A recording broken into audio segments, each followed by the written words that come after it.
Okay, today I'm going to play Blastoise in Pokemon FireRed. I feel like it makes sense to do this since we're getting Switch 2 versions of this game. 30th anniversary of Pokemon, that's pretty exciting. Why Blastoise? Well, I have a really busy day and I'm not going to have time to play multiple runs with Pokemon, so I decided that Blastoise seems like a pretty solid bet for a fairly short stream. I've also worked out some new technology for FireRed and Generation 3 in general with our editing process, and I'm hoping to do a demo of that at the end of this stream if everything goes according to plan. I don't know if everything is going to go according to plan though. So if it doesn't go according to plan, we'll try the tech and then it'll all break. But if it does go according to plan, you're going to see magic and it should be really satisfying. At least if you know anything about video editing.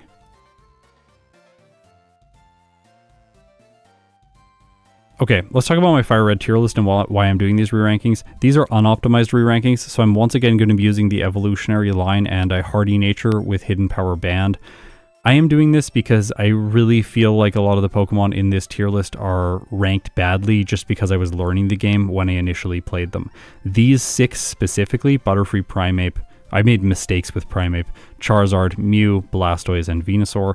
There are others that I would like to at some point re-rank. I'm thinking like Raticate, maybe Pidgeot, Beedrill.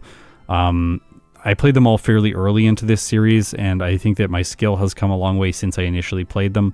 There are, of course, others, like there's a gradient here where as the date gets further and further away, it is more and more likely that they need to be re-ranked, but a lot of these other species I don't feel really need re-ranks for their first playthrough, but these 6 I really do, well 6, yeah, these 6 I do feel really need re-ranks. Also Mewtwo should probably get a re-rank because I played it early on into the series. Its time is bad. This is not a good first playthrough time for Mewtwo. If I played it now, I would definitely get a better time. So maybe I'll do that one again. I have played some of these Pokemon twice, like Mewtwo I've played twice, Mr. Mime I've played twice. Who else? Hypno. Well, I played Nidoking twice. I have re-ranked it based on its time from the last stream. So it's moved up from the C tier to the B tier now. And I played Omastar twice, but I never showed the playthrough in any videos, so it's just like a second playthrough that I did behind the scenes and then no one ever heard about it. I started Fully Evolved though, so that one is actually a species playthrough, so I'm not representing it in the tier list. And these other ones that I've done, the second playthroughs, like Mewtwo, Mr. Mime, I used natures during those playthroughs, so I don't feel comfortable re-ranking the Pokemon with those results, since this tier list features only hardy natures. Oh, I also did another playthrough of Mew, but I used a nature with it, so that'll go into my species tier list when we start that series. For now, I'm not going to re-rank. I'll probably do another hardy Mew run at some point on stream. Re-rank the Gyarados-line but don't evolve. Yeah. I'll do Magikarp when I do species. Anyways, we should look at Blastoise. Blastoise's previous run, 1 hour, 25 minutes, and 44 seconds, 20 resets. Level 67, game time 4:30. We're going to try and beat that today. I think we will beat that today. If I could guess a time that we're going to get in this playthrough, I think Blastoise will be faster than Nidoking. I think it'll be like 108, 109. I would be surprised if we're significantly slower than Nidoking, just because the water type is so good. There are 2 A-tier water types up here, and both of them have the slow growth rate, and they don't get setup moves. Whereas every other Pokemon up here, all of those Pokemon get setup moves. So really we just have really good water types with the slow growth rate, and then we have Gengar, which is a great Pokemon, a ghost type. And then following those, we have Nidoking, the speedrunning Pokemon. So, and then some Swords Dance users. It's like the top is massively stacked towards setup moves. Blastoise, unfortunately, doesn't really get good setup moves. We don't get Swords Dance in the late game. We have Withdraw, but it can't badge boost like it used to. Skull Bash raises defense now, but is raising defense really what we want to do? Probably not.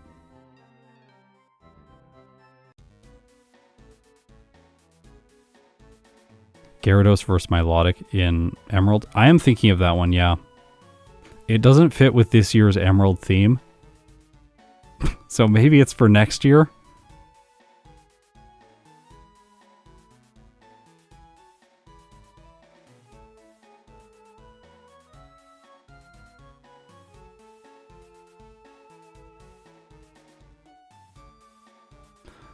Okay. I'm a little bit tired today. My wife and I went to a wedding on the weekend. I am a massive introvert, and I'm just feeling like very exhausted. It was so much fun. Great people. Had a really good time, but now very tired.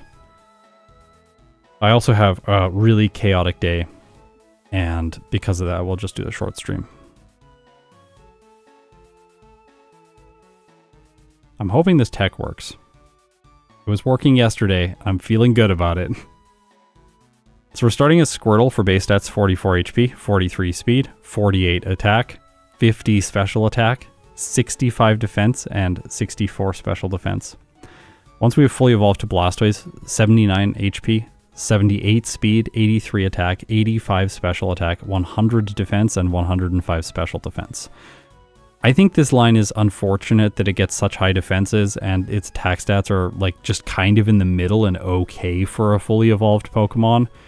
That said, the water type is very good, as the tier list demonstrates already, so I think that the fact that the water type is good is just going to kind of carry Blastoise. Hopefully I'm not going to forget the ability Torrent today. In my previous video, in Emerald version, I think I remembered Torrent. Like, the ratio between me remembering to use Torrent and then not remembering Torrent has dramatically improved from previous videos. It's still not 100%, but we are working towards recognition of these abilities at every possible moment. For moves, I think that Blastoise gets most of the coverage that it needs. It's the one trainer it's not really going to have excellent coverage against is Erica, but we can delay Erica until late into the game, which I think we will do. We get Bubble for Brock, Bite for Misty, Dig for Surge, then we can skip Erica for quite some time. Remember, Ice Beam costs 80,000 Pokédollars, and unless you really try to get it, it's quite hard to purchase. I think I'm going to get the coin case and purchase myself the Mystic Water instead and just slap that held item on, because there are not very many held items you can get in FireRed easily. So grabbing the Mystic Water, to me, makes the most sense early into the run. And then just not trying to get Ice Beam. I can just use Blizzard instead. And yes, this will make Lance less consistent, but Lance is already not going to be he's not that difficult already. I feel like I can just finish him with Blizzard and it'll be fine first time around.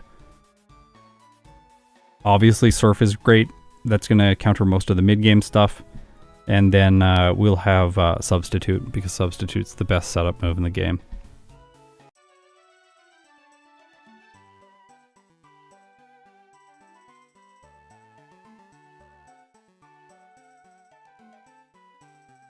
I have to say, playing the Johto starters was really satisfying, getting to use some weather strategies at the end of the game, and actually having success with them. In the past, every time I've tried to use weather stuff, it just doesn't go very well, and maybe it's because I'm always thinking about the like chlorophyll, solar beam, sunny day, hidden power, fire combo, and I'm like, oh, that seems really good. And then every time I try it, I'm like, no, this isn't actually really good. Like, it just, like, every time Sunny Day wears off, it feels like the Pokemon just completely falls apart. It's good when Sunny Day is on the field, but then you rarely get through the enemy's team by the time Sunny Day is gone, and then everything breaks. Oh yeah, I might end up using Hydro Pump in this run. I don't know. I'm having sort of a, like, I'm trying to use those moves more often, but I'm not sure First League, I don't think it's going to get used. Also, I do have to look up where you get the Amulet Coin in this game, because I might want to get Ice Beam in the post-game. Last time I streamed, people mentioned that the Amulet Coin is one of the items that you can get by catching Pokemon, so I have made all of the items that you get by catching Pokemon in the post-game. Once you beat the champion and you get the National Dex from Oak, which does not have a Pokedex requirement on it once the champion is defeated, once you get the National Dex, you can pick up any of these items without having to get the Pokedex amount that you would need otherwise. Route 16 gate. Oh, okay. So on the gate to Cycling Road. So we can go back there and then and then grab it. I also changed a couple other small things. The little lady that spawns to tell you to open the menu in Pallet Town, she doesn't spawn anymore because she goes away if you change your options settings, like the text speed and stuff like that. And the game is automatically setting all those to the ideal values for me. So there's no reason for her to show up in all my playthroughs. She's just annoying. She wastes like 1 second of time, and it's a convenience thing. I'm just going to change it. And then the other thing that I fixed is, you'll hear about this in the video that's coming out this weekend, Machamp versus Golem in FireRed. But when I filmed those videos, I realized that there was a problem with how the link cable is implemented in this game, where when I evolve a Pokemon like Machoke, with the link cable, it does not reset its friendship to the base value, because that makes return better than it should be once you evolve. So I have fixed that, and now the link cable and other trade evolutionary items that are used as evolutionary stones in my patch, they reset friendship when I use them on the Pokemon.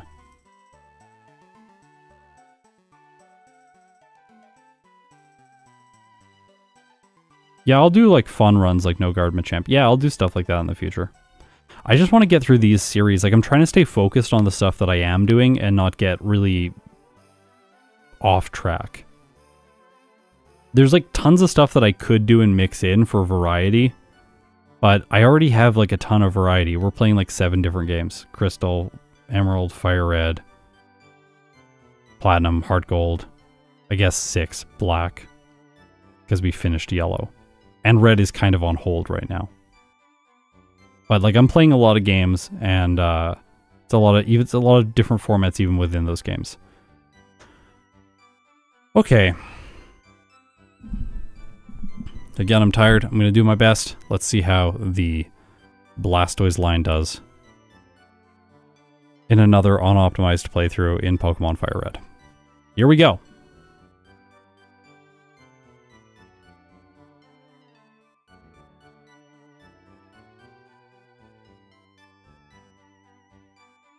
Terry. The rival's Pokemon they have their natures determined by his internal name, and his internal name is Terry. Why? No one knows. Well, someone probably does, but I don't know.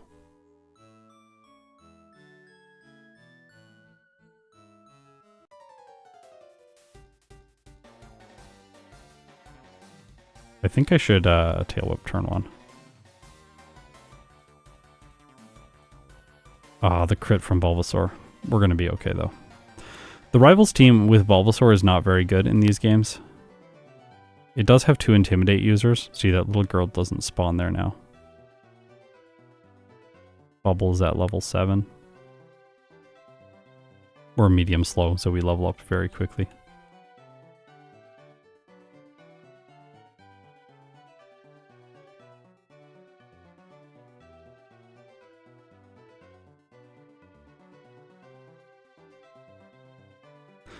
Substitute Torrent is not as good in FireRed as it is in Emerald.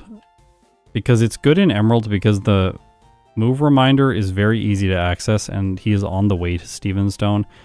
And then you can fight like 2 wild Pokemon before you fight Stevenstone, but it's a lot harder to coordinate this in Pokemon FireRed since the champion comes after 4 Elite Four members.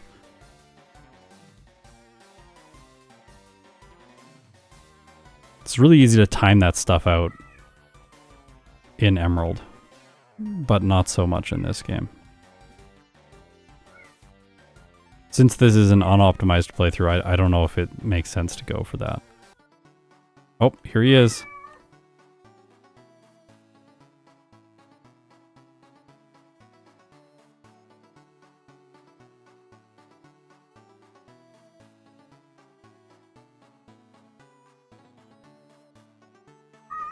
Yeah, buddy. What's up? What's up, little man? Yeah, buddy.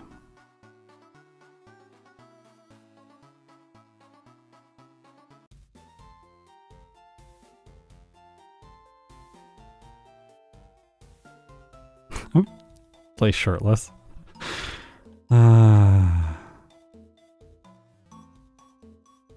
well, I can knock this out.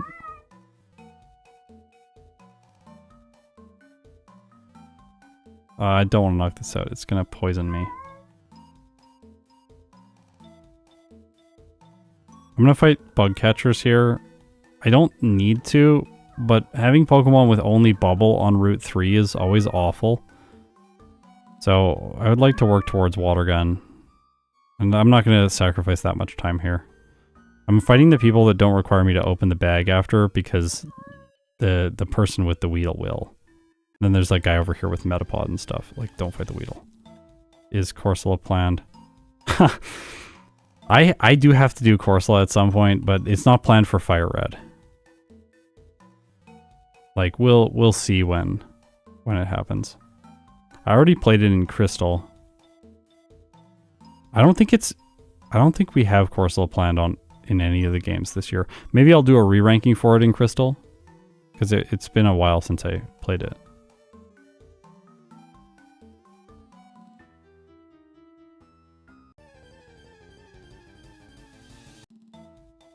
Shortest battle music ever. Doesn't even get by the intro phrase.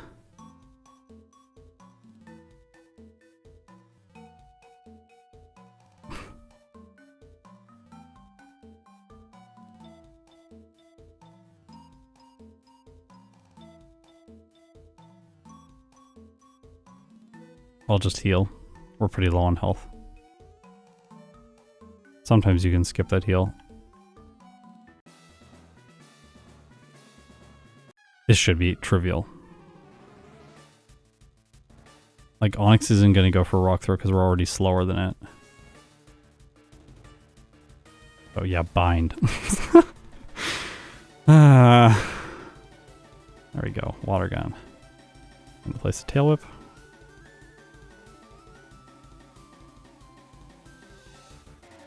How do you feel about $20 FireRed? Leaf Green on Switch 2? Well, I don't have a Switch 2, and I'm not intending on buying one.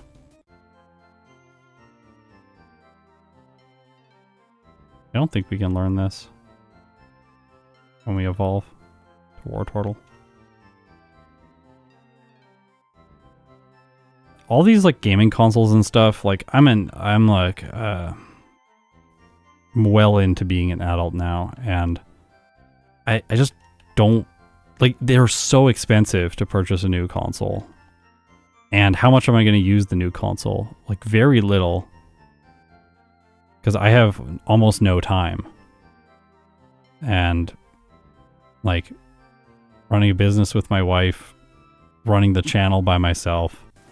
And that's a lot of my time. I have ideas for a new business. It's like, there's not really another place to put my time. So when I'm thinking about like the Switch, it's just like I can't necessarily justify spending money to buy one.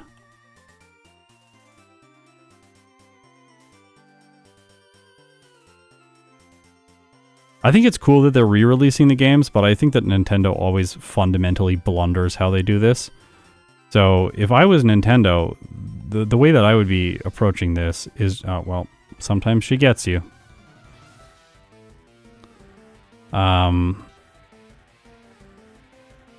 Annoying. This battle can take a really long time. So we can get, I think we, no, we don't get Thief. Maybe we can evolve and get Thief. I want to heal actually.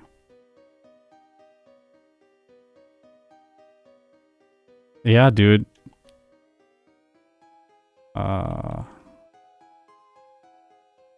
Might fight the hiker here who has the rock types. Just for speed. Not for speed, what am I saying? Just for fast experience.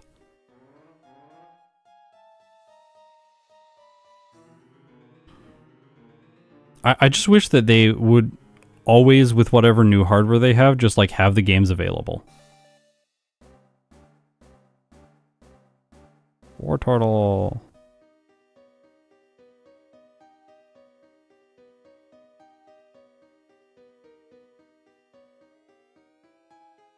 Honestly, if every new console they put out just had all of their previous, like legacy titles. Like say everything up until the end of the Game Boy Advanced. If every new like console that they had just had those games on it as like a default offering, just kind of like Paint is on like a Windows PC, I would buy every single console. They would sell every single console just by having that as a value add. Or make it a subscription, which I hate, and I don't think that any company should ever do anything ever as a subscription, because I absolutely hate subscriptions now. And I'm starting to get to the point that when businesses, even the stuff that I need, like QuickBooks, I was like thinking the other day that like I should just code myself my own accounting software, because I refuse to pay for these things now. Like I do not want to pay any subscriptions ever again. Like it's getting so frustrating, and I hope that there will be such backlash against subscriptions that eventually businesses will stop using them as a viable like method of selling their product. Okay, well this is going to be bad. We're going to black out here a bit. I'll deposit my HM users after this fight. No, we definitely want Bite. Bite in the place of Bubble. Probably Bulbasaur next, yeah. Miss. Oh, okay. Wait. Are we gonna win because of that? Maybe if we don't get really unlucky from sand attack. If we miss, the poison could get us. Oh my gosh. This was so close.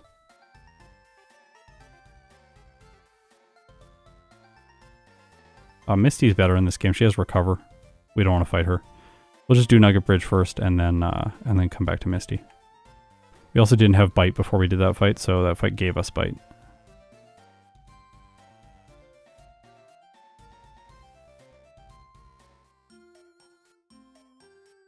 Yeah, like, I don't know why you would buy a software subscription in this day and age. The cost of software is going to go to zero.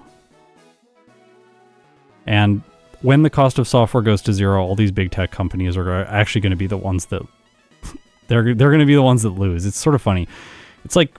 I heard once there was a business person that I looked up to, and they were talking about like their business, and they're like, if we put ourselves out of business, we have accomplished our goal. I was like, oh, that's a really interesting business idea. Like, don't think about business as an infinite game. Think about it as a finite game where it's like, at some point we will put ourselves out of business, then we'll just stop operating and we've accomplished our mission. I kind of feel that way towards this channel. Like, once I beat all the games with every species, it's like, I've accomplished my mission. I will have put myself out of business, and then that's how the cookie crumbles, to quote Bruce Almighty. But yeah, like, there's not really a reason to like I don't need Excel anymore. Like, I can just make a piece of software that does whatever Excel does for me. So like, why would I subscribe to Microsoft 360? I canceled my subscription now. I don't have it. I don't need it. Like, I don't need Google Calendars anymore. I coded myself an app that does all of my calendar functionality for this channel. We're going to get rid of our point of sale software because we don't need it. You can just replace these things.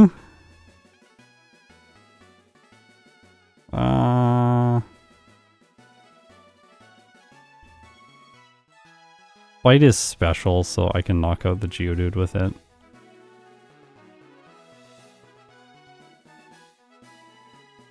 Oh, speaking of Nintendo and stuff that they should do, why isn't Nintendo brought out some kind of like Pokemon game builder? That would be so sick. Just like, we've already made the disassemblies. Like, just take that and just make a UI for it and then sell it to people. Oh my gosh, I would pay so much money for this. I'll pay a subscription for that.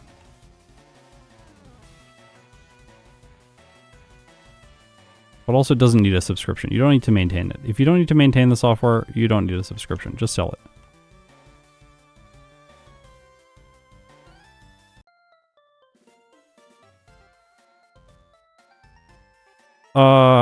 What? Oh, oops. Sorry. This is just me playing badly. I was trying to avoid him and then I stepped forward too much. Yeah, but like, why? Like, there's not really a huge upside to beating Misty early.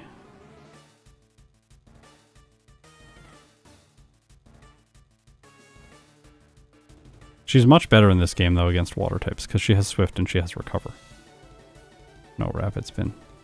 We do get Water Pulse, but, like, I don't know. I don't think it speeds up like a bridge that much. Everything there was already, like, one hits.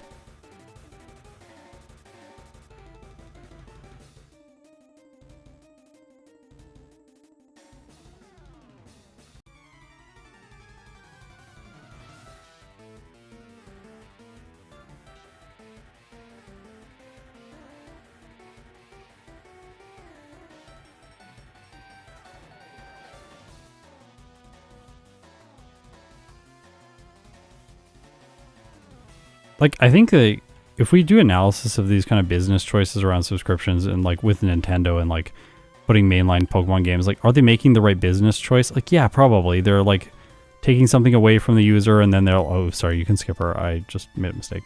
I haven't been thinking about skipping her because you can't skip her in Gen 1, and then I just don't skip her in these games either. Yeah, you'll learn FireRed and then I'll stop playing FireRed. It's great. It's good. You're replacing me. Just come and replace me when I'm finished games.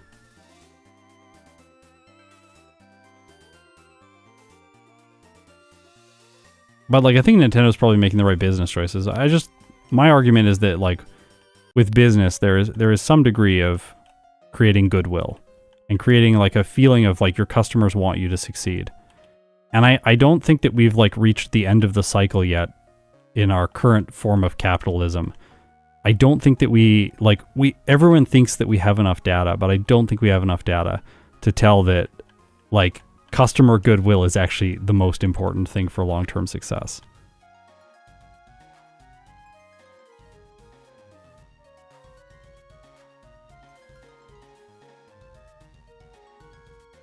Do we teach Brick Break or Dig?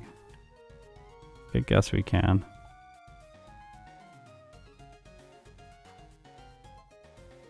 Might as well.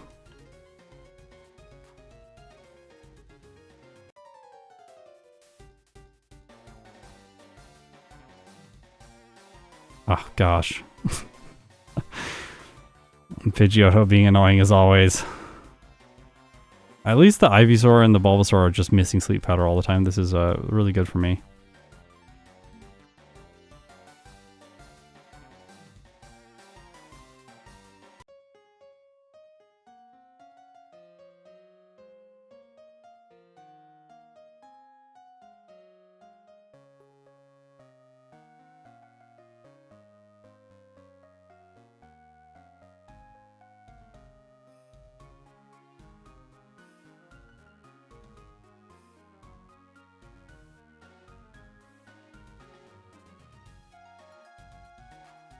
Whenever someone says shareholder value, I'm just like, this is the stupidest thing I've ever heard. It should be customer value. Shareholder value is a lagging indicator. It indicates that the company has done something good for the customer. And it's like very backwards. And like shareholders should be shareholders of companies because they believe in the companies and the long-term success of how that company treats its customers. But maybe I'm just really old school here. And the name of the game is actually just enshittification and shareholder value. Okay, Surge. We do not one-shot the Raichu. And we underspeed the Raichu. This is not good. Okay, Cherry Berry is helpful to make it waste one turn. And then Super Potion. So, okay. Okay. Like we want to knock it out ASAP.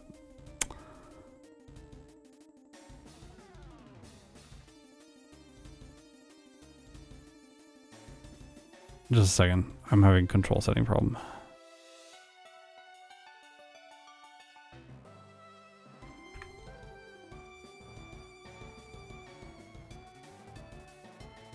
Alright, reset one. If Water Pulse didn't miss because of Double Team, I would have won. I bound my my reset button to the numpad, so if I accidentally turn off numlock on my keyboard or a cat steps on it, then we can't reset the game, which is what happened there. Okay, please? Oh, that does less than I was expecting. Well... Oh my gosh. Now my mistake there was not using dig.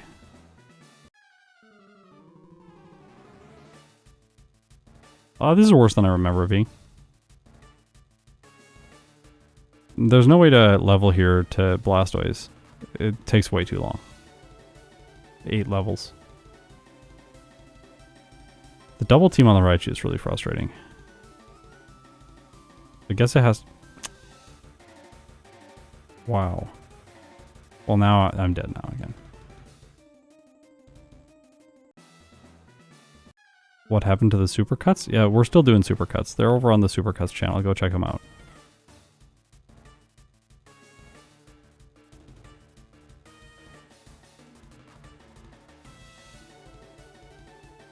Yeah, there's not really much benefit to skipping Surge, though.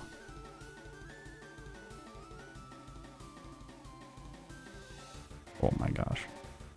Crit?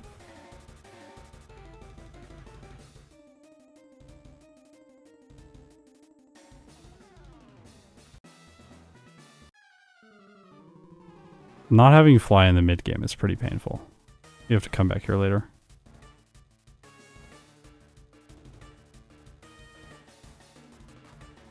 I think I should probably water pulse the Pikachu. I think if I did this run again, I would fight Surge like this. Because you can win right away.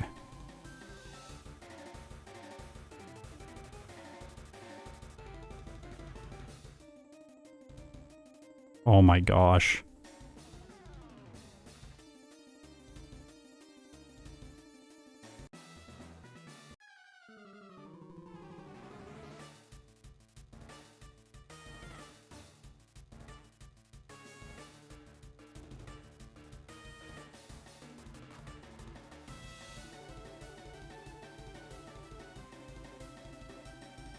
I know Zealous Spawn. I know.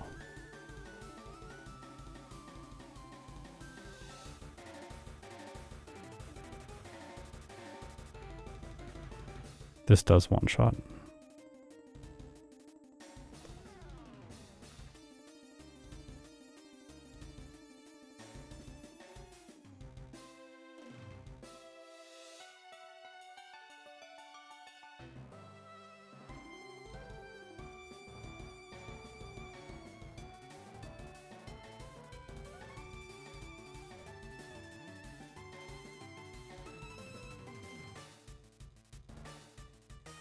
What?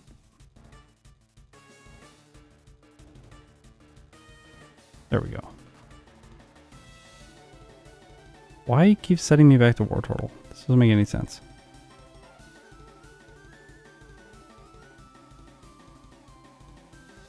Well, back to the beginning we go.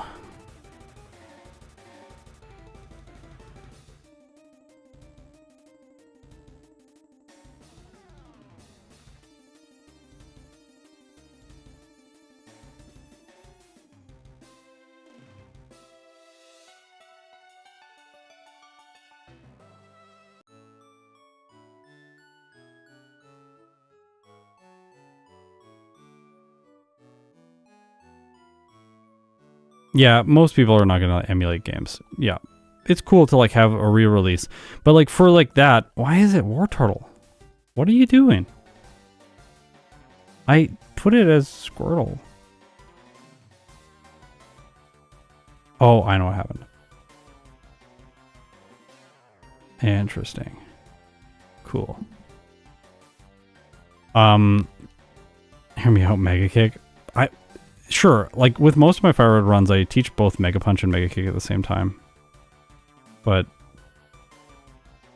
I don't know, like it doesn't seem significantly better to teach Mega Kick.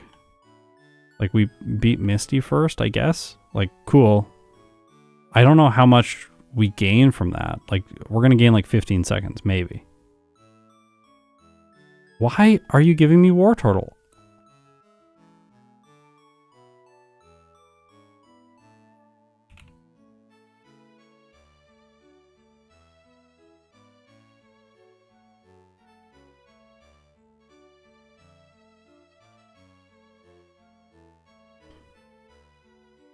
Yeah, but the Water Pulse TM, like, if you looked previously, we were one-shotting, like, pretty much everything on Nugget Bridge.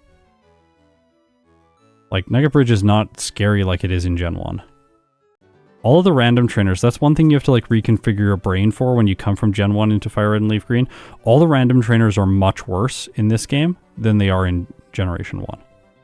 Oh, sorry. So, like, we don't really get, like... We don't really get the same benefit that we would get.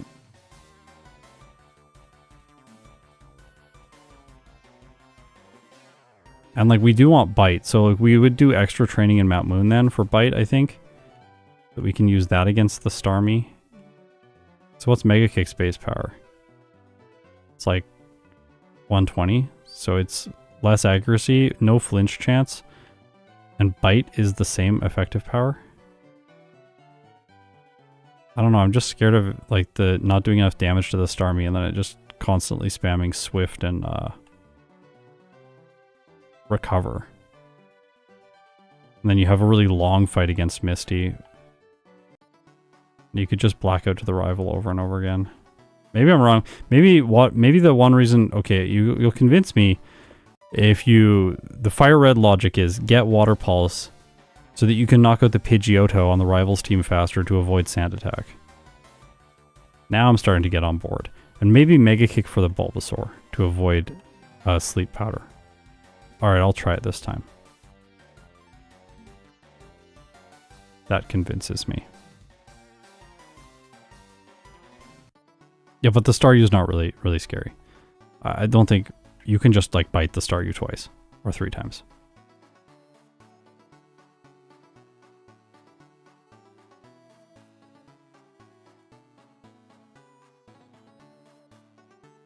Nice, yeah, that's what we meant.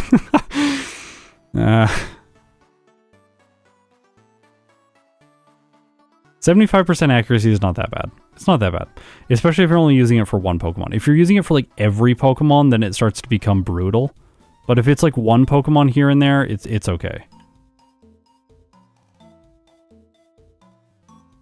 Oh, no thanks.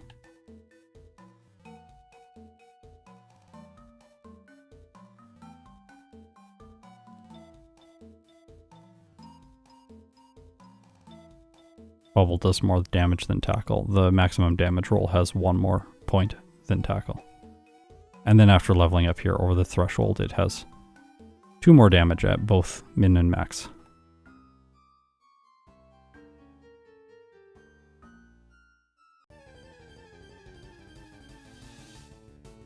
I think I'll fight the junior trainer in Brock's gym now, because he has Geodude Sandshrew in this game, which is better than Diglett. And I think that fighting him will give a little bit more experience towards level 19. So, like, slow Brock is not necessarily for Brock, it's actually for Misty with Bite at 19.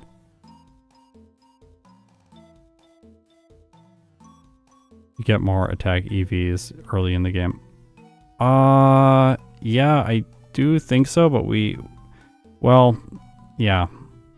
You get a lot of speed. Speed is the most common EV in this game.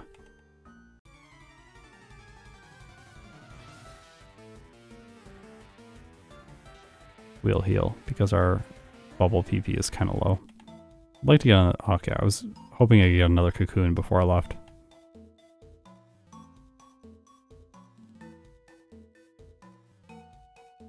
Oh, this guy's a camper, not a picnicker. This guy's a camper.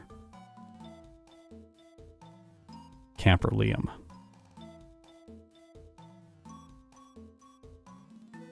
Oh no. At least you didn't miss. Oh, we actually get Water Gun before Rock. That's cool.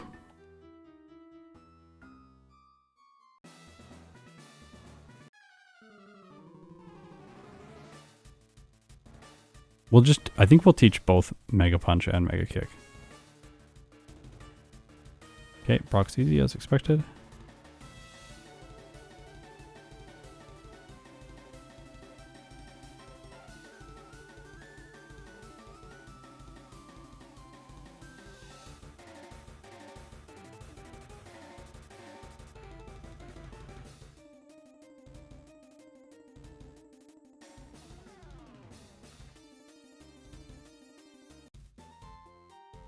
Let's get the running shoes. We can go zoomy. Zoom. Like churro.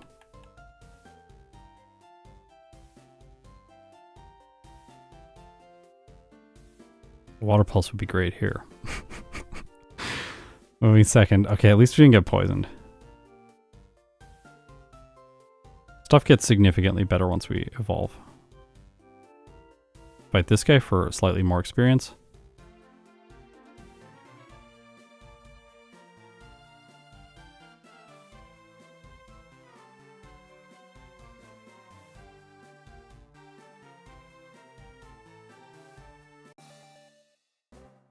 Almost pressed B. Oh my gosh.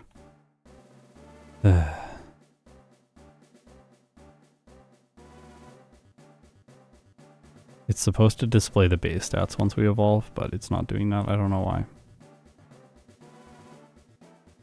There's always problems.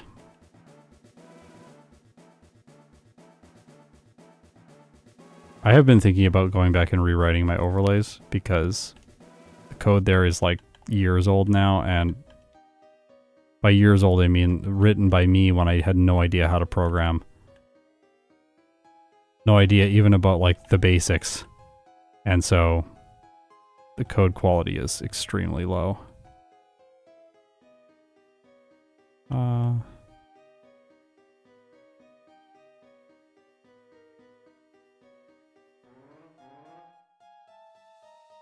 Maybe we take on the guy on the next floor for a little bit more experience. Or maybe this guy here. Is he a youngster in this game? I think he is still. Just fight him. Yeah, youngster Josh.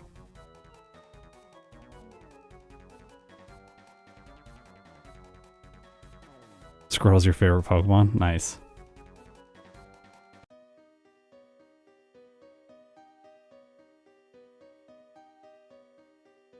Oh my gosh.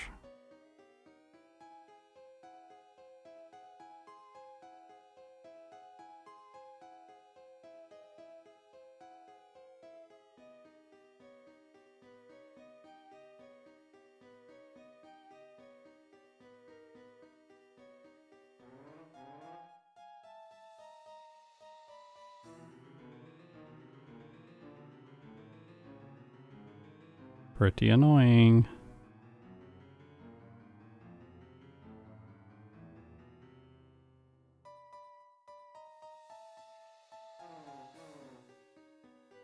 It's actually really close.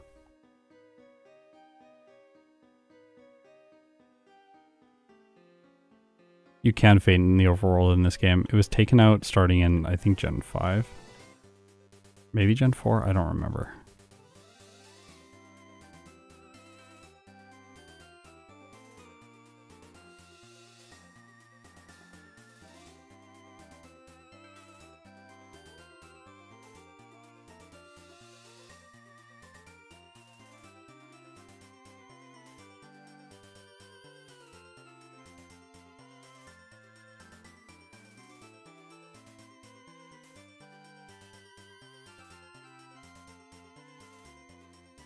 I don't think she's ever going to use Water Pulse against me, but...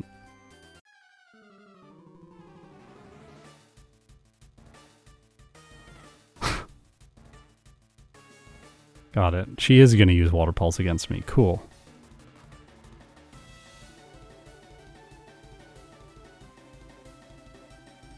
Well, Mega Kick was useless there.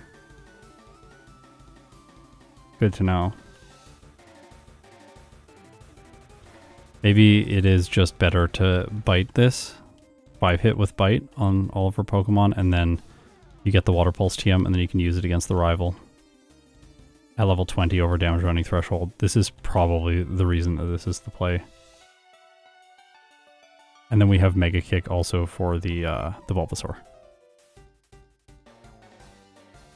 Yeah, I want to do some runs with glitch Pokemon. I do. Okay, well, that was way easier now because we took that out really quickly. Pfft. Oh my gosh. Oh my gosh.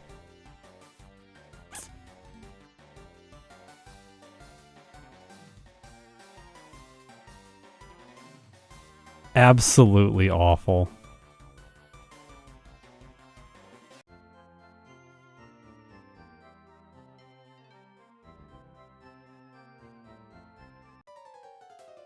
What was that, like 5 Mega Kick misses? Really bad.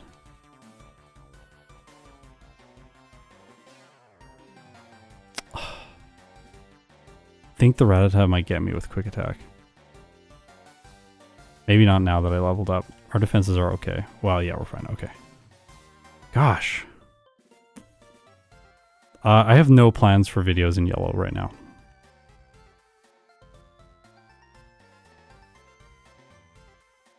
I'm not gonna lie about this. I'm really enjoying not playing Gen 1. Gen 1, by the time I was finishing yellow, I realized that I had taken slightly too long to do the series, because by the end of it, I was just getting really bitter. Like, there's so many other people in the community that are just better at these games than I am, and like, it's not... I enjoy playing the games when I feel like I have some insight that I can share with the community. And when it just starts feeling like all the insight that I can share is only from other people, I'm like, okay, well, now maybe I took too long to do this. I need to like share this sort of stuff that I can do at the beginning, develop some tech, and then move on. So right now, I'm just enjoying not playing Gen 1. Maybe I'll come back to it and really, really enjoy it, but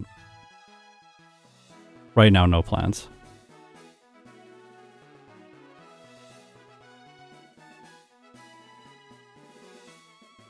I'm also really happy where like the end of the yellow series got to. Like, I think I did a good job of finishing the series off. And it always feels weird, a little bit weird to me when like, I don't know, like a TV company or something comes back and makes another season of a show that like, the show is done. Maybe you didn't need to make another season 12 years later and the new season is not very good. So like, if I come back, I want to make sure that there's a reason to come back.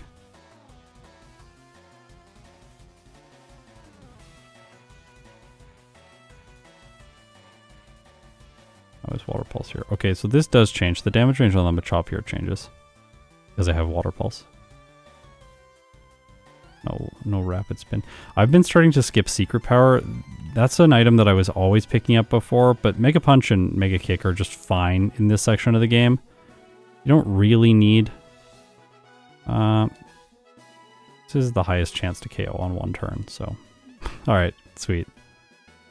Kick the Oddish. Like, obviously those companies have like a financial incentive and stuff like that. But this comes back to what I was saying before, which is like, if you have a financial incentive, your goal should be delivering the best possible product at all times. That will make you most successful over the longest time horizon possible. At least that's how I choose to run my businesses. And so in this case, it's like, delivering a good product is a product that has a satisfying conclusion. Oh. Well, there's the person berry. I guess it was useful. Useful to get rid of confusion on this random drowsy.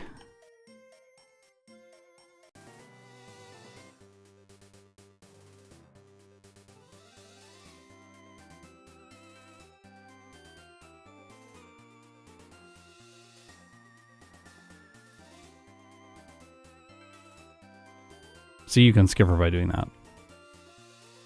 In Gen 1, you can't. He always catches you. Nice, flinch on the Raticate. Solid. Let's go. Let's go.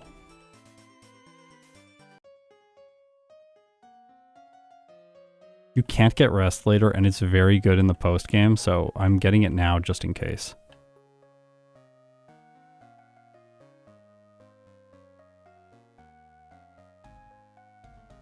I'm already playing Gen 5 solo runs. There's like, how many videos? Like 8 videos on my channel and 2 streams? Bunch of Gen 5 stuff already on my channel. I'm loving it. Gen 5 is my favorite game right now. I like it more than Gen 1.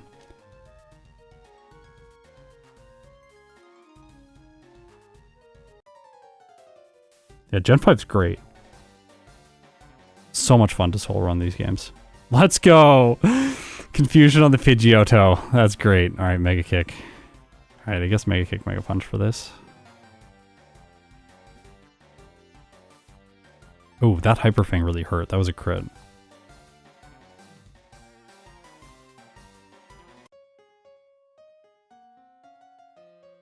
The Jirachi backport. I'm glad you like it. That's great.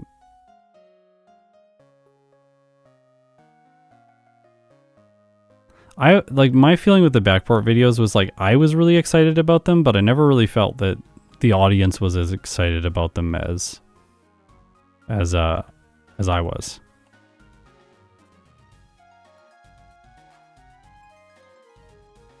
Because I think people want to... This is not actually a big downside, by the way, going to the Vermilion Center in this game. It is in Gen 1, because then you can't use the cave to go back, but the cave doesn't let you go back anyways in this game, so there's not really a downside to coming here. Other than, like, the time it takes to walk over there physically, but...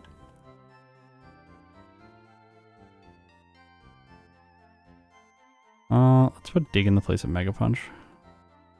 Keep Mega Kick just in case.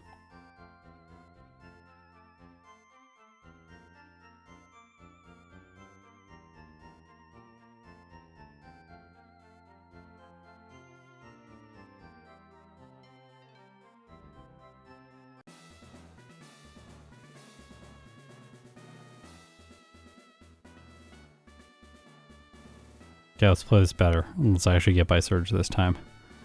I can do it. Wait, what? Oh my gosh. It outspeeds. It outspeeds at this level.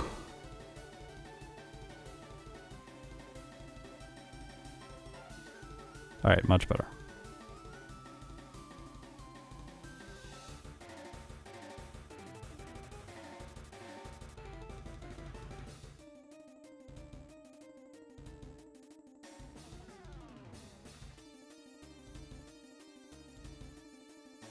Ah.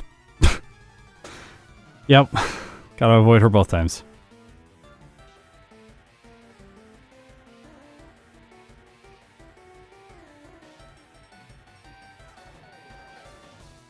I didn't want to repel.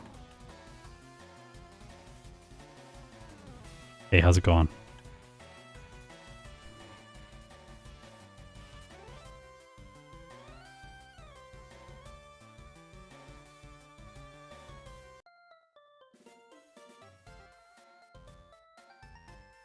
I'm always interested in which one of these streams is going to like pop off compared to the others. Like my black stream last week did really well.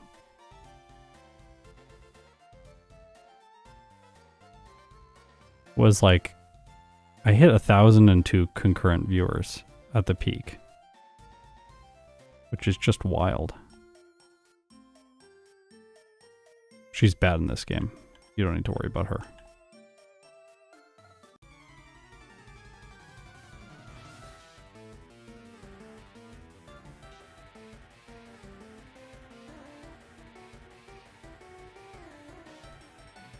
In the future with Gen 1, I might like I might turn, I don't know, but I might turn like the backport series into a streamed series where I just stream all the backports, like do like 2 runs on stream, something like that. I might do that with it. I've thought about that. We'll see though. I'm not like, I don't want to come across as like I'm never going to play Gen 1 again. I don't know. But right now I'm just enjoying the break from it. Plus I'm really falling in love with games like Gen 5. Flinched both the Slowpoke. That's sweet. Alright, can we just not die here to status condition junior trainer? Mega Kick one-shots as long as it hits. Okay, it hits twice. Perfect.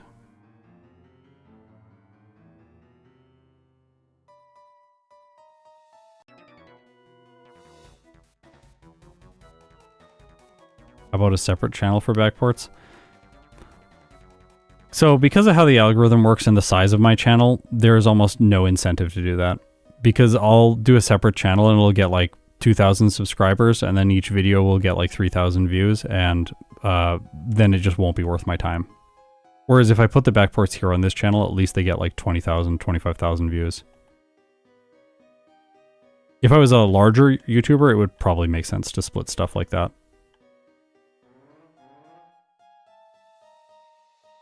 If I had like 1 million subscribers on my main channel and then you split and you like get like, I don't know, 50, 100,000 on the secondary channel, like, well, then it still makes sense to make that content. I don't know. Maybe I'm just not thinking at scale enough though, because maybe when you do have that many, it still doesn't make sense.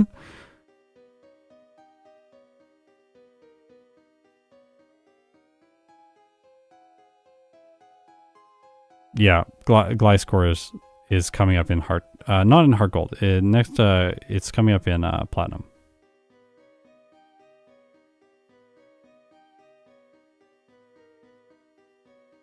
I'm taking a break from the Pokemon that got shafted by their evolutions, because I did that last year.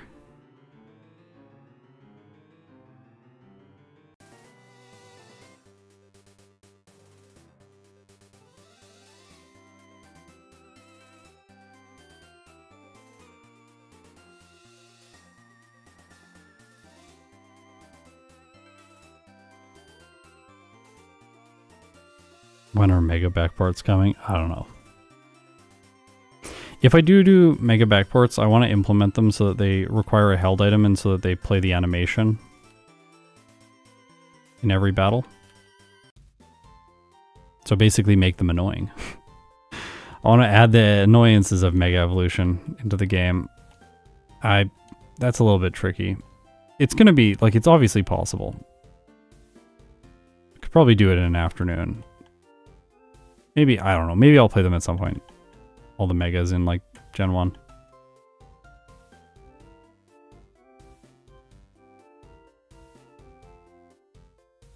Yeah, return instead of Swift is pretty good. Very true.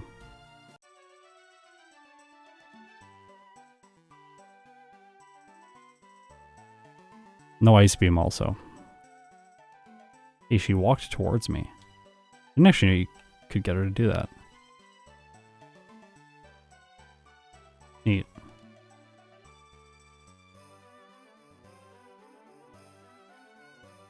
Try Mega Kick. I know return's a downgrade in power, but I do want the accuracy. I'll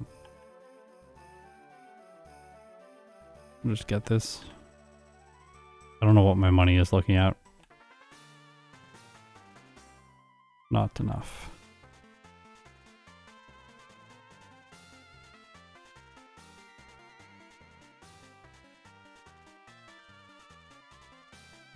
We're gonna fully evolve soon. We'll get the PP ups today because we're probably gonna run Blizzard later on. More money for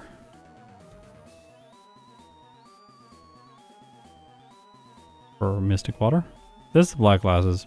I don't know. I always pick it up with Pokemon that have Bite at this point, but I don't know. It's never seemed very useful to me in these solo challenges.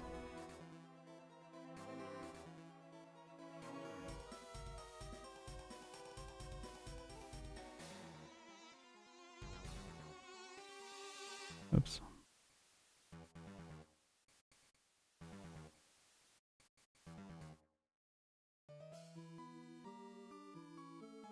Can't get in the elevator.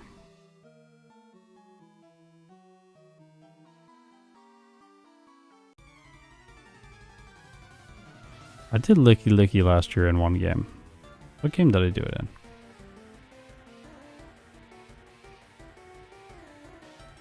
Yeah, I'll do Hoenn, but I'll do the Hoenn starters once I start doing species in this game. Gonna finish the original Pokedex here first.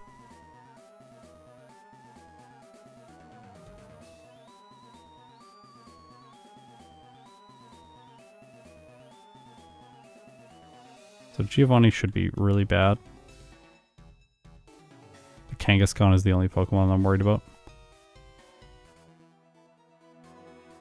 Yeah, it's gonna take many turns to knock out. Wow. Maybe we'll get... Okay, oh.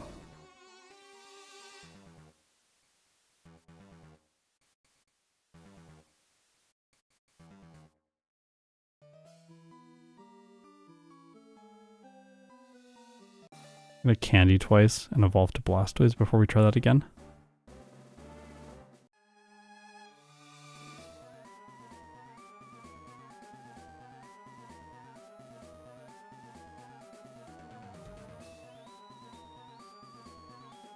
Blaziken will perform best. Blaziken is really good.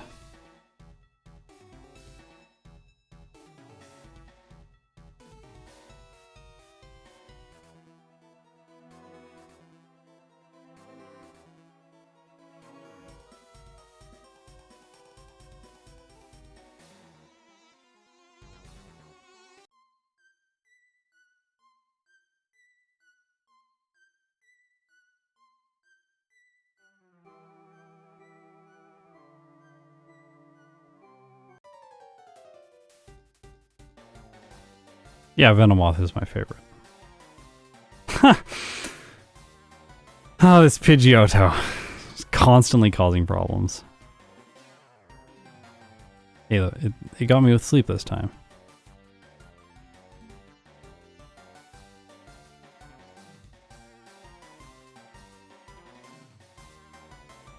Hey, buddy.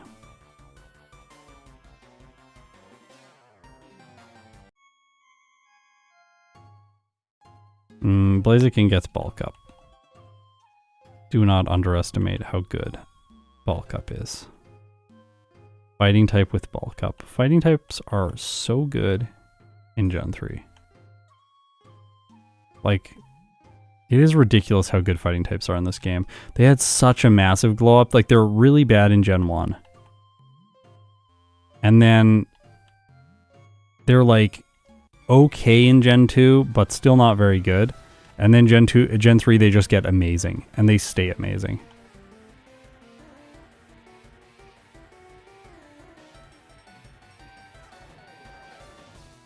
I think Gen 3, though, might be the peak for fighting types. I'm not sure. But I know they're really good in Gen 5 as well.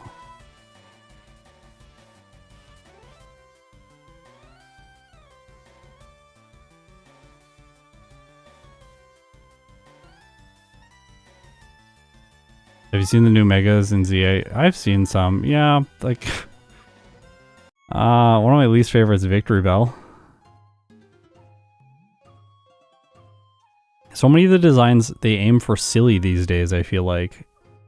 And I just... Like, can we just have a few more, like, Charizard-like designs? I think that's why I like Gen 5. The designs in Gen 5 are very serious. They're trying to make, like, tough, intimidating Pokemon. It's like, yeah, that's great. More of this, please. But apparently, Gen 5 flopped, and then they were like, actually, we can't ever do anything like we ever did in Gen 5. Instead of really figuring out why things worked and why things didn't work. Or maybe I'm just wrong and silly is better. But I do not like the silly vibe. It's fine to have one or two silly Pokemon, but if you look at Gen 1, there aren't a lot of silly Pokemon in Gen 1.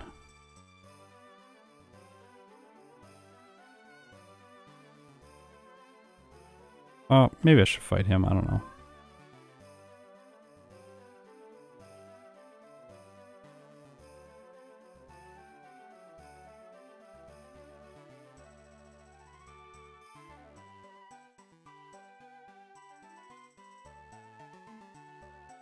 Dig is always useless by this point, even though Koga. You think it's going to be useful for Koga, but it's not going to be useful for Koga. Do we need the Quick Claw for this playthrough? Wonder if we need the Quick Claw for this playthrough. Yes, there is an overlay glitch here that I know of. Oh. Welcome to the team. There's an overlay glitch here where when I run from Pokemon, I just not fixing it because it never comes up in videos. It's just wasted work. Like here when oh no. Oh, welcome to the team.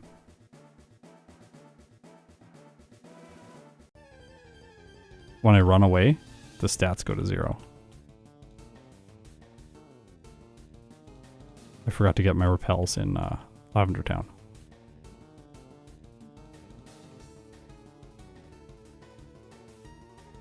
Just continue.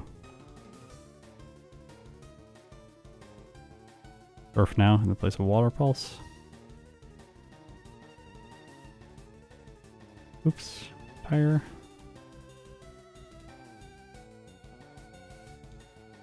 Go back to the game corner. I'm going to get the Mystic Water now. it 2,000 coins or is it 1,000 coins? I think it's...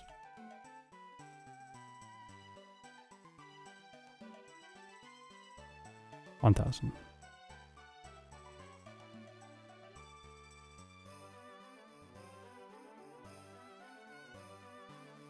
Boost the power of Surf a little bit, only by 10%, but still decent.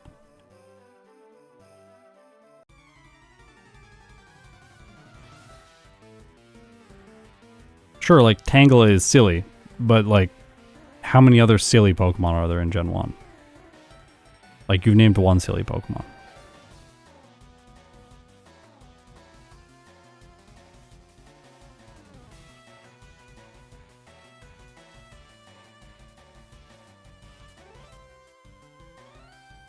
I just like when the balance is not exclusively towards silly Pokemon. And it really feels like lately the balance has been like we get like 15 silly Pokemon and then we get like one serious Pokemon. Like,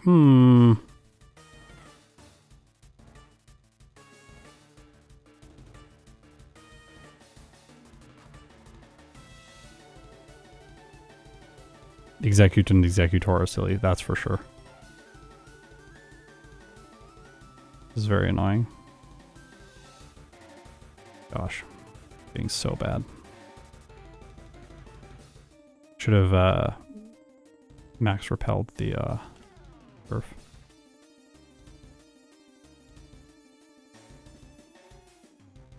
Well, we get Torrent now, but we are out.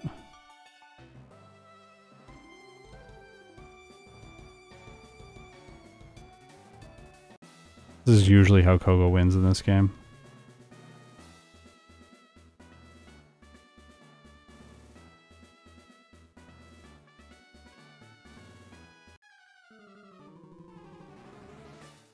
Yeah, like Dragonite is like has gotten cuter over the years, but initially it was like look at the sprite art for Dragonite in Gen 1. Like pretty intimidating. They were not going for like this is a fun-loving, cute Pokemon initially. We're fine now. And like Blastoise has like a nice balance of like, look, it's got like cool cannons, but it's also kind of like you could see it being your friend. I like that balance. That's a good balance. Go Sylph next. I guess I haven't done a Quagsire video in any games yet.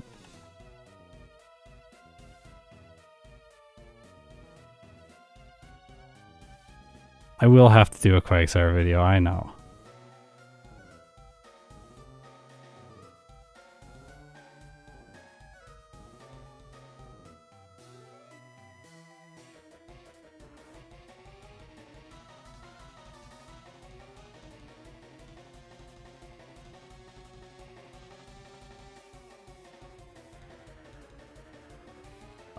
Not really feeling good about this fight, not gonna lie.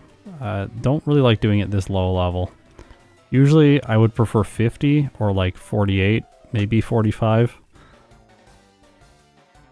But we'll see what we can do. Okay, Feather Dance there is nice.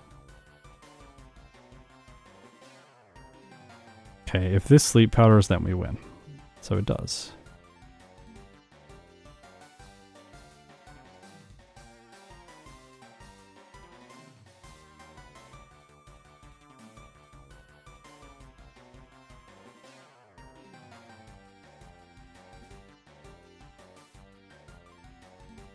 By the way, the Alakazam here is so bad. It only has Future Sight. Like, what were they thinking? Do I teach Rain Dance? Like, I don't think I teach Rain Dance.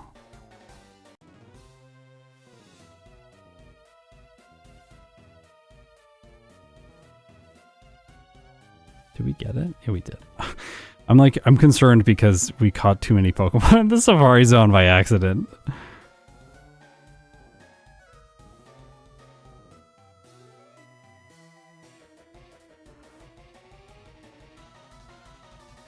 Shadow Magic over on Twitch wrote, I heard you might not want to continue Gen 4 because people might not like it. I do. I really do. If you stopped them, I might cry. I'm going to reassure you here. What I've said about... isn't Rain Dance fine over Bite? Yeah, but Bite can flinch. Bite is nice in a pinch to flinch.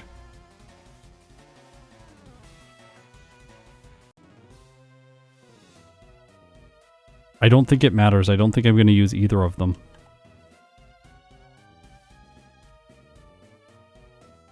No, not this. No. Yes, stop. Anyways, with Gen 4, I'm not going to stop playing Gen 4. I've said that before. I said I like playing Gen 4 and that I'm not going to stop it even if viewership isn't good. I will finish the series.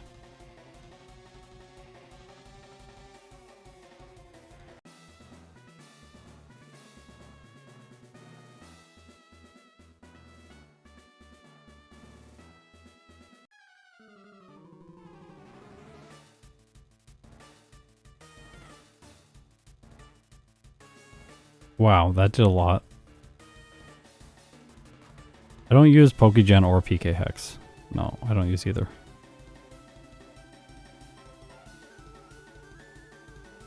Like here, Bite.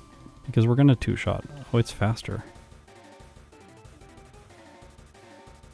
Wow. Okay, I didn't expect that. Interesting. I need a substitute.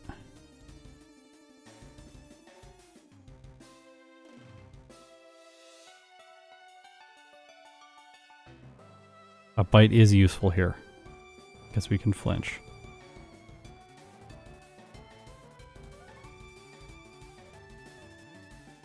This one doesn't matter.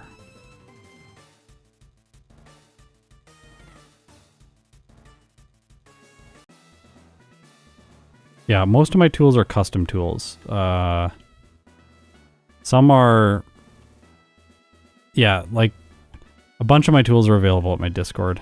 But yeah, like all of those other tools, like the generic tools that people use for these games, I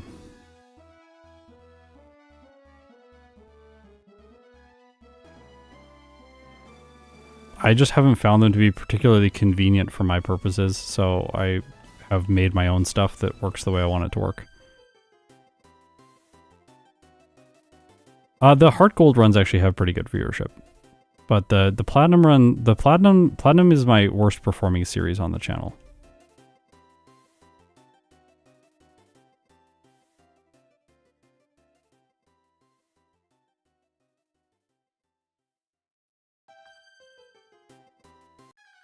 Okay, how is Erica gonna be? Can she break this with Giga Drain? Probably. But she might just use Stun Spore all the time.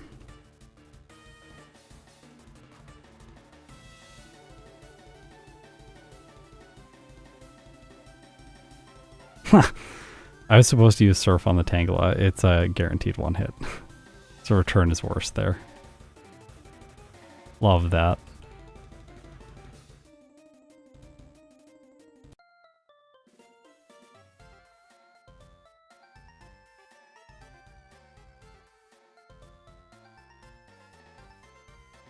Execute can learn Strength? What? That's wild.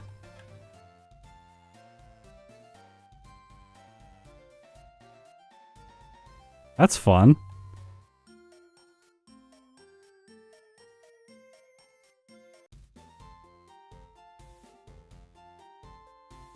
What? Oh, I didn't fight Blaine yet. I just thought Blaine is... Oh, I didn't get that either. Whoopsies.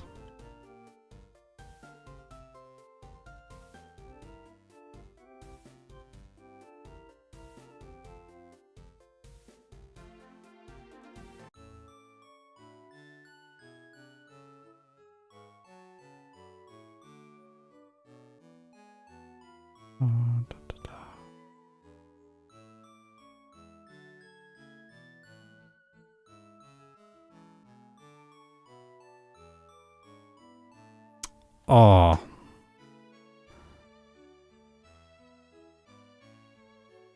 This is like the worst case scenario. It even set up Rain Dance. This is terrible.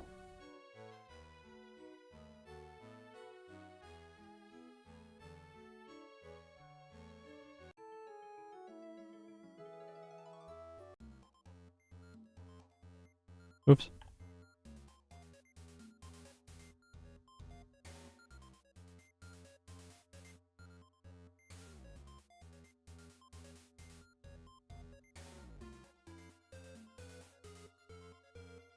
Oh no, Rain Dance wasted time there because it printed extra text. It was actually really bad for us. And I was asleep the entire duration. It's terrible. Alright,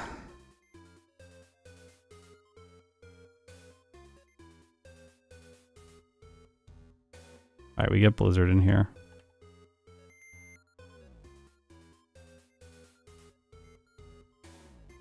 There's a hidden elixir up here.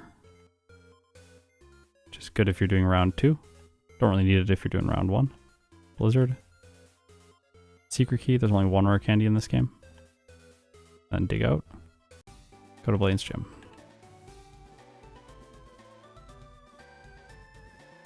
I do think I want to fight a few extra trainers here. My level is kind of low. And I don't really want to fight the Elite Four at like 56. We do have to get by Lorelei. And the yields from these people are fairly good.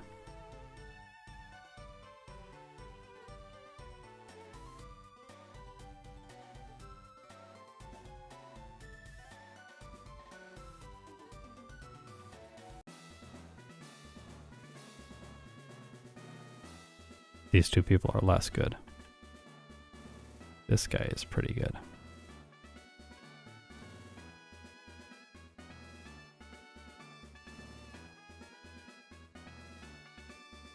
This guy is not very good.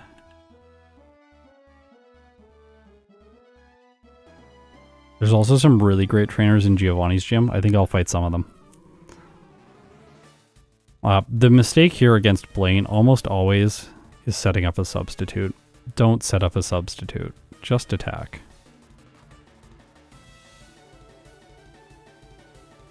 And like a mistake here would have been setting up Rain Dance. Would have been wasted time. Potentially a burn from Fire Blast.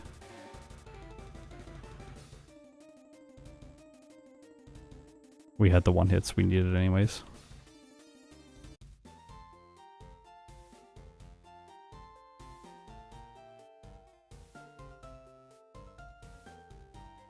Okay, there are really good trainers here. This guy, I'm going to fight 3 of them.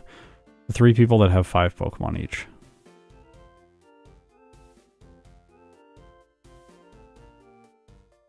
Yeah, Cyrus 3 is typically the most difficult battle in Pokemon Platinum.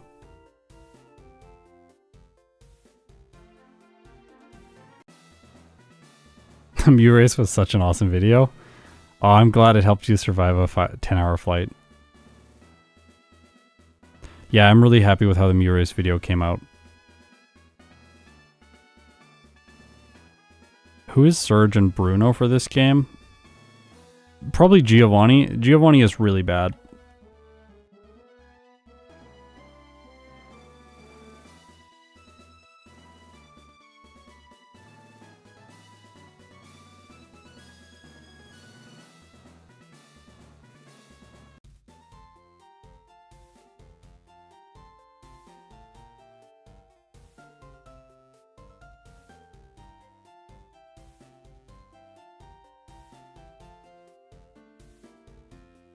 Like, these trainers are just so good to defeat.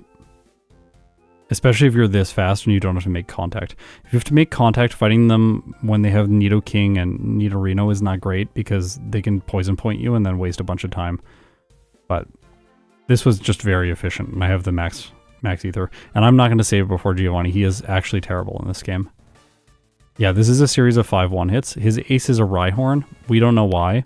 His Dugtrio isn't that fast. It's not as fast as it was in yellow. I think, like, Giovanni in red and blue is objectively awful. I don't know how much better he is in this game. Like, he's better, but I don't know how much better.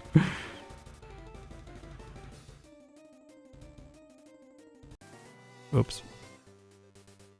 I would like to candy here, but my experience is at a kind of awful place to candy, so I'm going to try and beat him without candying, and then we'll see. Yeah, I can do the Cynthia fight in black stream when I'm doing black.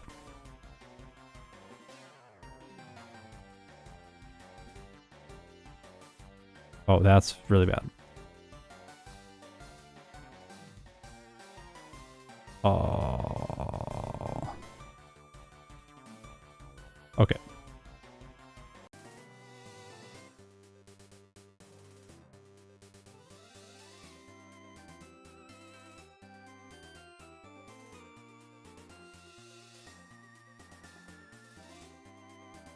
More training.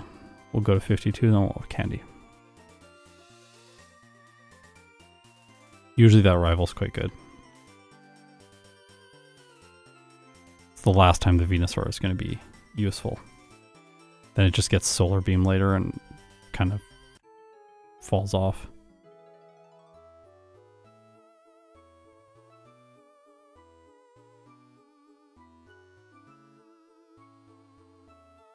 Ace Rhyhorn. Yeah, it has I think it has 27 speed too.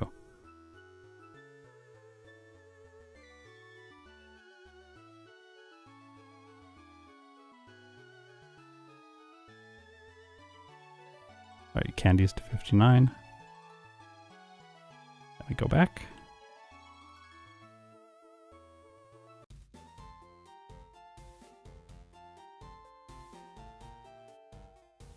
Misty's a pretty good gym leader. I don't feel that Misty is as good in Fire Red and Leaf Green. I don't know if that's just inexperience. Or it's me trying to push things to really strong times in yellow. Because like here I'm being a little bit more relaxed with my approach. Growth is way better. Stop synthesis. Oh, yuck. Alright, we're fine. Another Rhyhorn. It's such a cool Pokemon, and they gave it such a cool, like, it's got such a cool design, they gave it the growth rate that's for really good Pokemon, and then they just made it terrible. At least Rhyperior gets Rock Polish in later generations. Rock Polish is the savior of Rock types. All the Rock types that struggle, they struggle because they have bad speed. Then you get Rock Polish and things start becoming better.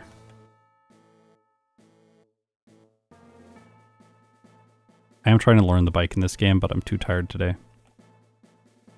I'm also learning the bike in Gen 2 right now. The bike in Gen 2 is easy though. The bike in Gen 2 is only marginally faster than walking, whereas in like the Mach bike in Gen 3 is like dramatically faster than running, and it becomes almost unusable. On 4 times speed. On 1 time speed it's fine, but...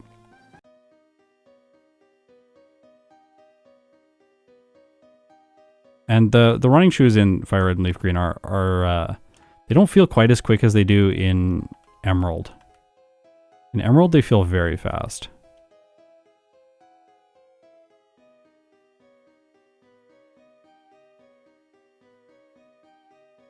I'm a little bit concerned about Lorelei.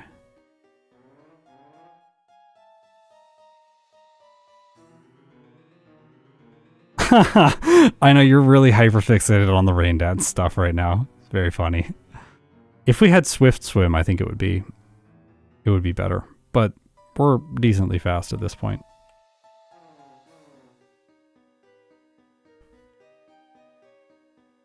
A bunch of these people have decent yields, so we might as well fight some people.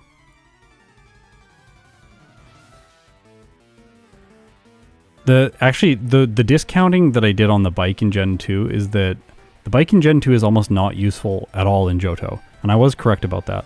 So the analysis on the bike for Johto is that it doesn't help you. You actually lose time getting the bike if you're just going to play the game up to Lance. Because it takes like 14.5 seconds to pick the bike up, but you're going to lose, like, you have to then gain back that time from the investment, and you don't. in Johto, because there are just so few locations where the bike will save time. So like if you bike and you save 2 seconds, like, okay, now we have to do that 7 times.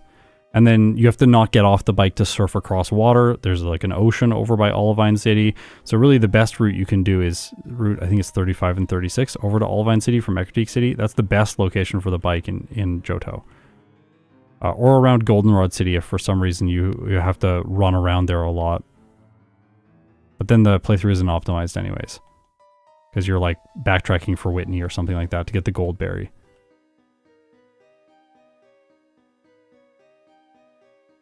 Or forgetting dig in the national park and then you have to go back later.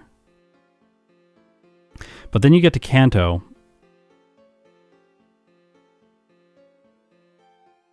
You get to Kanto and everything changes.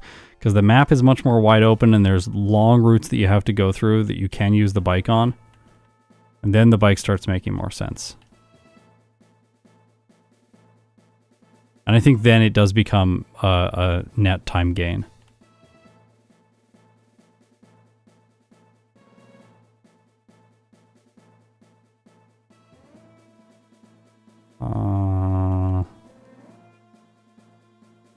Like, maybe we need rest. I don't know.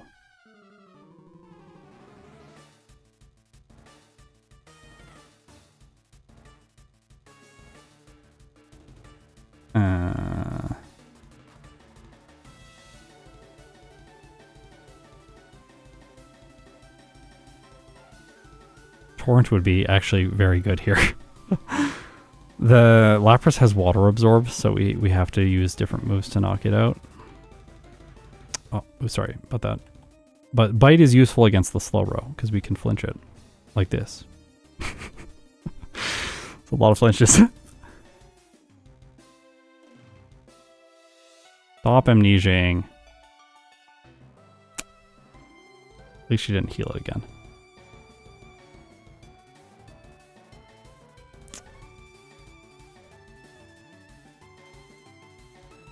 We're dead now. We'll blackout. Well,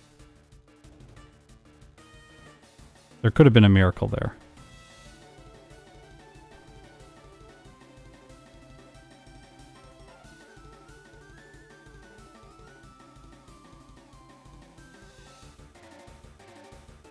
It has water absorb.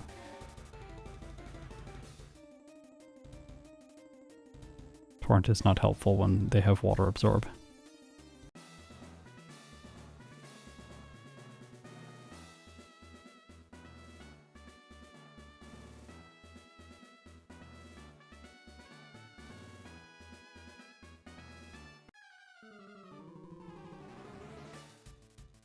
Right now the Blastoise is going much faster than I was expecting. We're at a really good time right here. Even if we take some time and this doesn't go according to plan, it's okay. Yeah, I know against the Jinx. But I thought return would one-shot. In retrospect, obviously Water Pulse is the better choice, but... Sorry, not Water Pulse, Surf.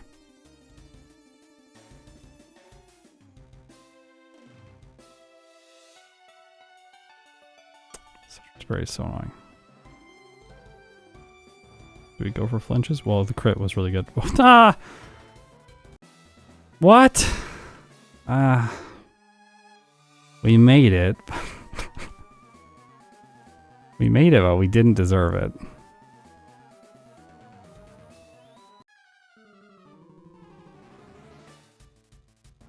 Lorelei is so good. Lorelei is very good. She's very good in all of her incarnations.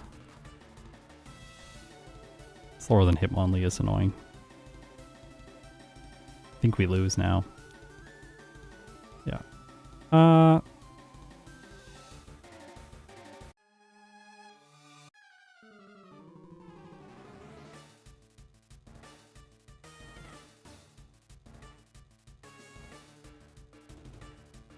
Don't get speed dropped for the Hitmonchan. It's better to return the Hitmonlee. Hopefully no crit on cross chop. Fairy face, okay. Oh, that's very annoying. How much is Onyx gonna do?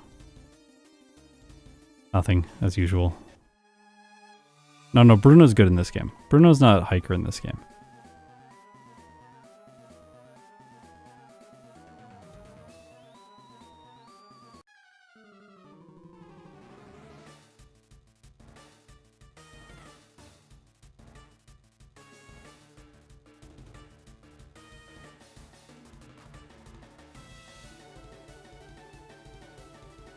Bite is just useful for PP here. Then we'll get rid of Bite. Oh. We could get to Torrent if we lose another substitute. Oops, sorry. I didn't want to do that. Hey, we get it. Let's go, Torrent boost. With a crit. 65 over damage running threshold for Lance. Pretty nice. Okay, Blastoise is going to be faster than I was expecting. Well done.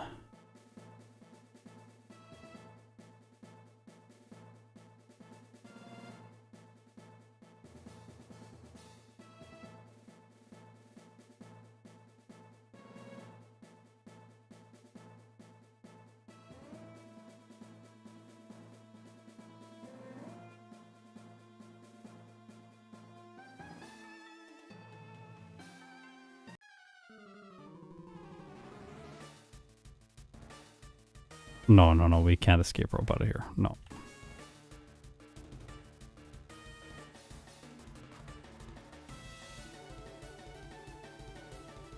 I don't want to, but fine. Gonna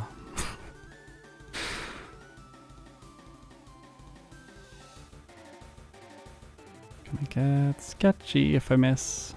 I think I just die if I miss anyways. Yep.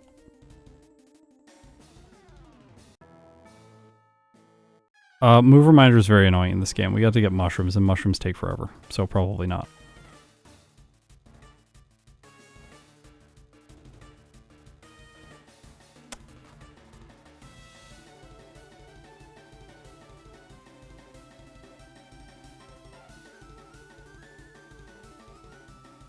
Why do TMs look like CDs? Because they're called technical machines.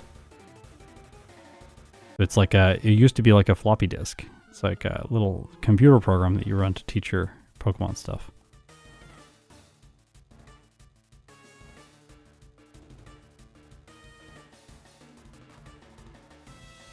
That's better.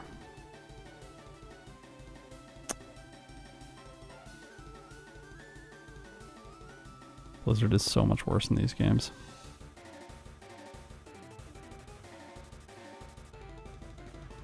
Whew, did it.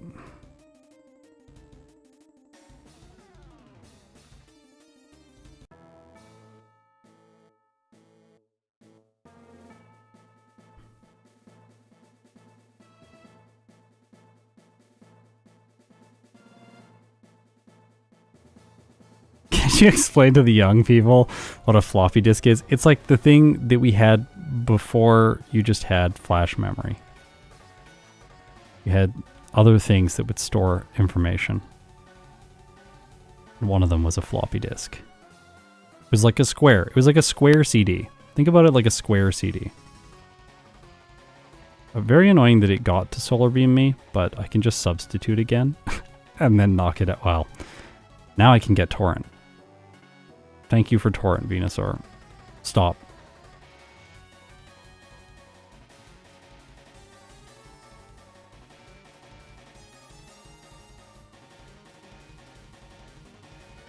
Gyarados is going to ruin this for me, isn't it? It's going to ruin this for me. Knew it. I know, don't worry, I know that no young people watch my videos.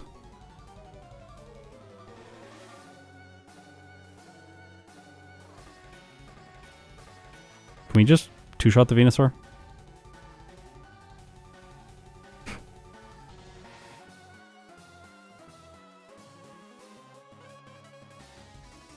Another way to do it. Oh.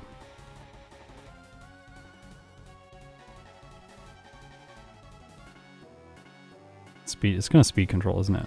Yep.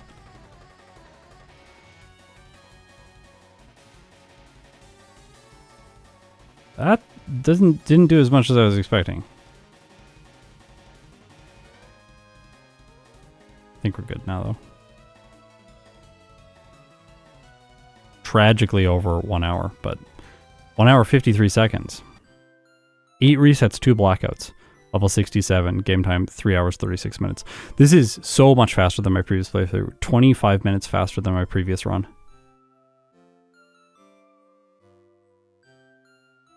So this is really solid.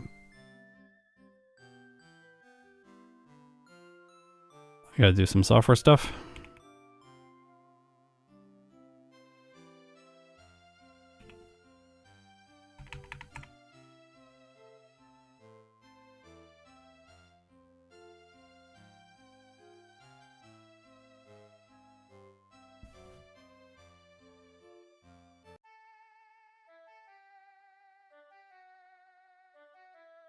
Restart the run. No.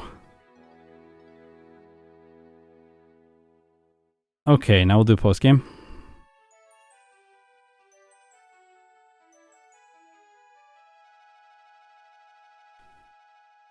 I don't know if I ever really used floppy disks, honestly. I just knew they existed and my parents would use them, and then by the time I was using computers, it was CDs.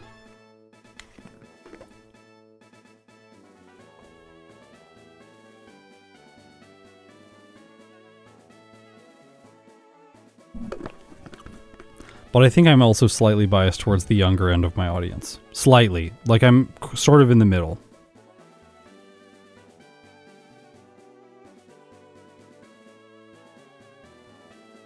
Just gonna take a brief breather here.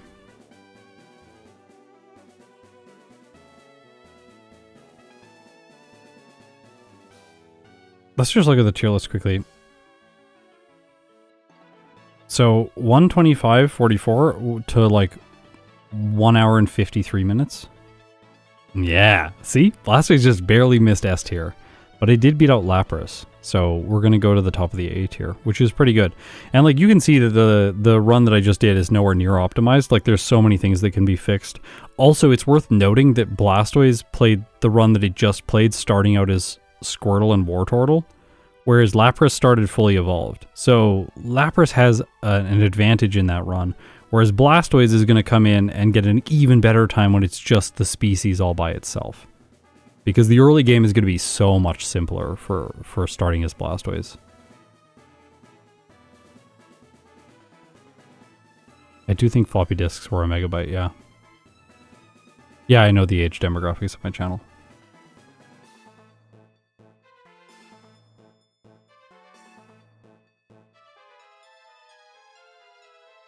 I can look it up. 1 second.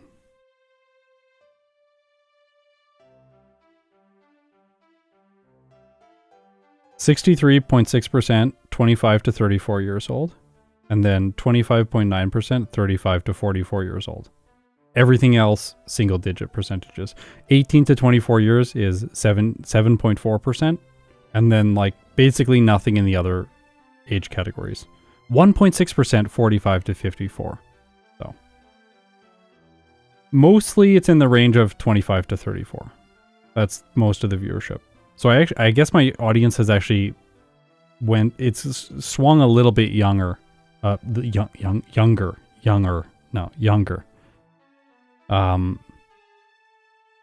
Because I'm 33. Maybe it's getting, the audience is getting slightly younger also because I'm playing future games.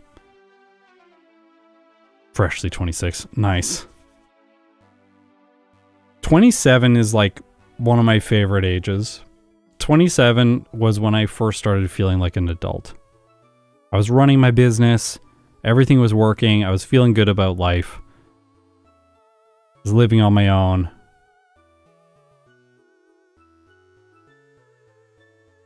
I guess I was living with my girlfriend at the time, who is now my wife. Quick question, Scott. What's your favorite Generations games other than Gen 1? Oh, I ranked all of the games as per how much I enjoy playing them in solo challenges on my last stream. So go and check that out. My favorite game to solo run is Black.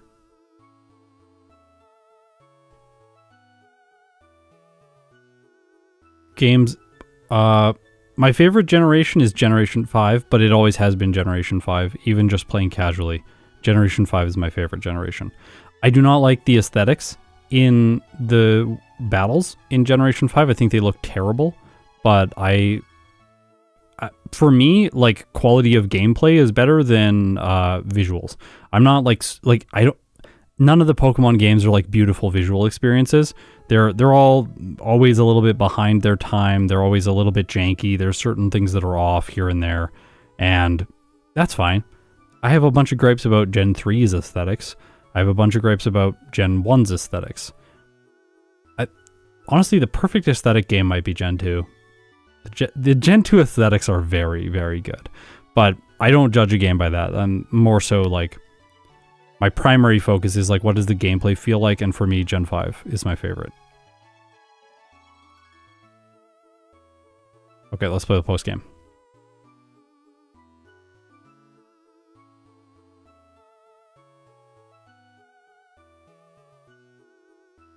All right, how's the post game going to be? Who are we going to run into? At least Bruno's not going to be difficult. Lorelei is probably going to be bad. Oh, what am I doing? Don't go to the mart. Not the mart. No, I want the Lapras too. Thank you. Hi, Momo. That's the keyboard cable. Let's not destroy that.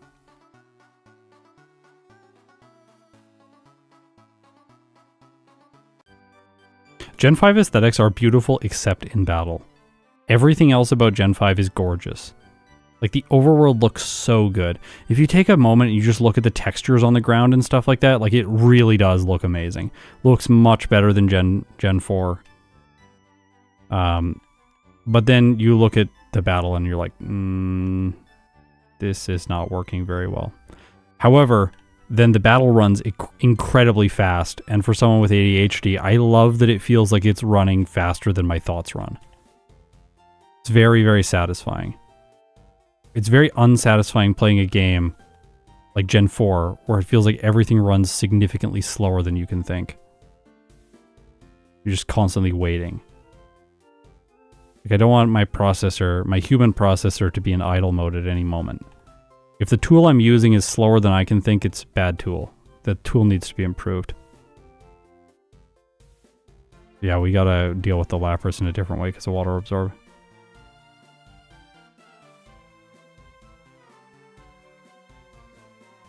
We have Earthquake. We have Brick Break, I guess. We could probably run Brick Break for Lorelei. That's probably going to be the better choice for Blastoise. PP up. I'll check my money now, but we're probably not going to run Ice Beam. Yeah, we have not enough money. We could go get the Amulet coin, but maybe not.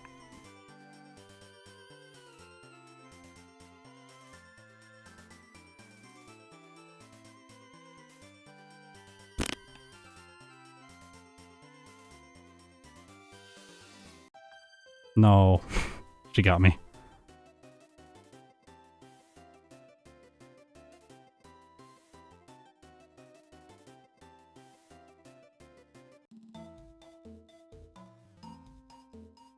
We gotta get the music player in the Discord.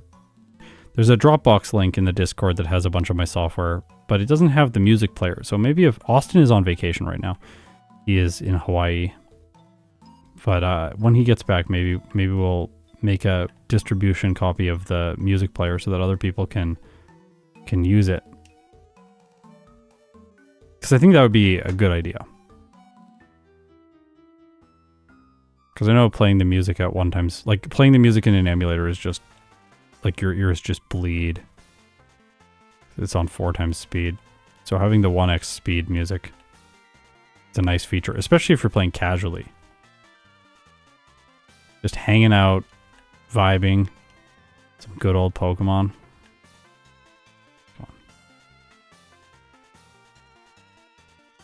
It is a lot of cutting for an elixir, but we got a post-game league after first league attempt.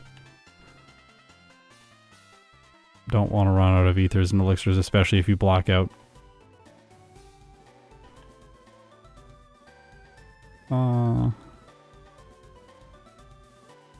Yeah, that max elixir is like the first one you want to cut.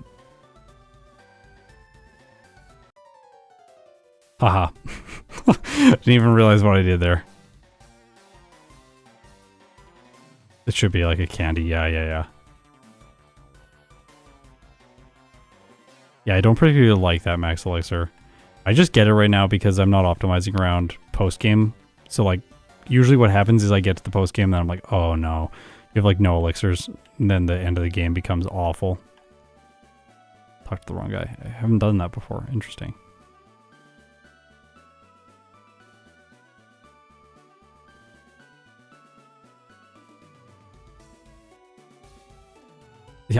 Yeah, I have come a long way.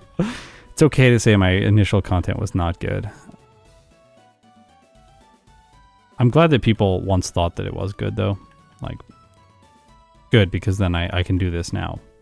I don't know if I would have got better if I didn't have the motivation of... Like, it's hard to keep going when you're not getting very many views. If each of your videos gets, like, 25 views, like, it's a little bit challenging to keep going. What? Did I do everything? Yeah. Sometimes I forget stuff here and then I mess up. Post-game's a little bit weird. I'm not a huge fan of this section of the game. I don't find it that engaging. There's not like a lot here that causes problems. You just kind of steamroll this part and then play the league rematches. So the Sevi Islands really just take up time. Yeah, my voiceover sounds very different. It's very true.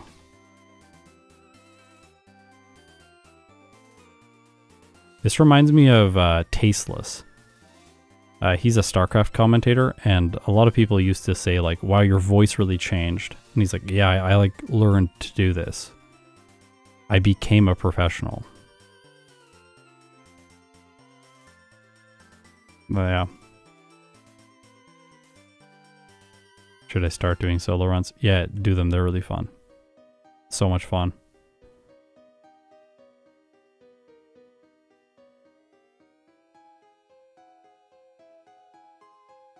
Tasteosis, yeah. Can't wait for more ASL. I'm so hyped.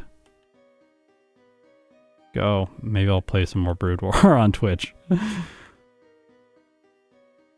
I was getting okay, but I was not in a good mental place. I was playing it last year. I was struggling to do work for the channel. I needed something to, like, take my mind off stuff. But I'm back in the swing of things now. I'm really enjoying playing these games. I'm surprisingly enjoying Gen 3 and Gen 2 more than I was expecting right now. Like, I was kind of procrastinating on Gen 3 this year. There was a whole bunch of technical problems that we were having, and then like, oops.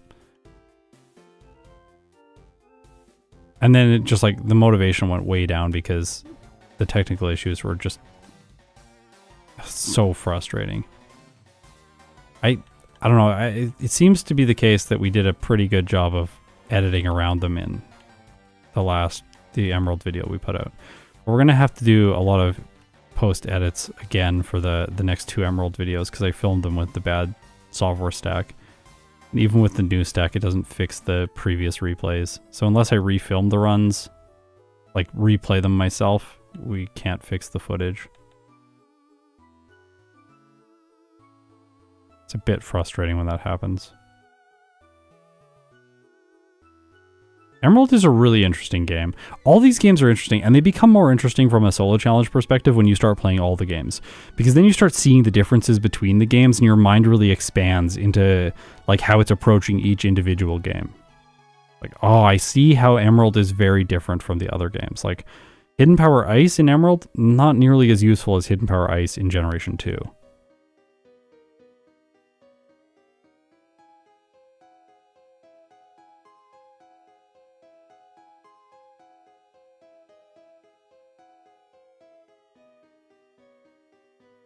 Don't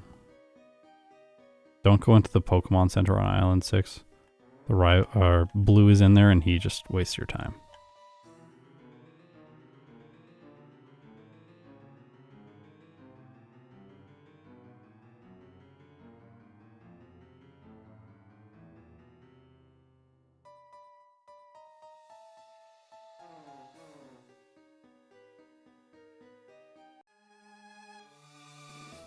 Up, left, right, down. Take the Sapphire.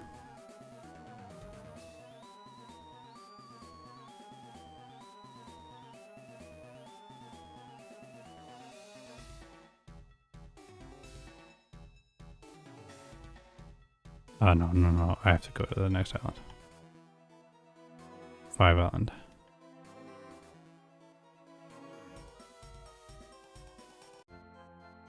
This center does not have blue, so heal here if you need to.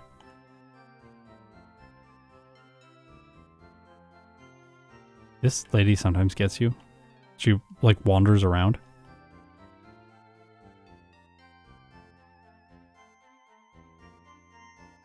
Why did you decide to ban Hidden Power? Hidden Power is banned for FireRed and Leaf Green. And why did I decide to ban it? Because I started these challenges at different times, right? Like I started playing each game at different times. So by the time I started Gen 4, I had already banned Hidden Power in Gen 2 for first runs. So then the most consistent thing was to ban it for... And like, it's not really available in FireRed and Leaf Green because you can only get it through pickup, but I banned pickup if it's not on your solo Pokemon. So then you can't get Hidden Power in these games anyway. So then Hidden Power was banned in this game, and it was banned in Gen 2. And then by the time I started Gen 4, I was like, well, like, do I allow Hidden Power in first playthroughs here? Okay, this was a mistake. Well, prey on Blizzard. Let's go. Nice. And then it was like, do I retroactively go back and ban Hidden Power and Emerald? And I did consider doing that this year. But then I played one run without Hidden Power and Emerald, and I was like, I never want to do this again. So then I unbanned Hidden Power and Emerald and just redid that run.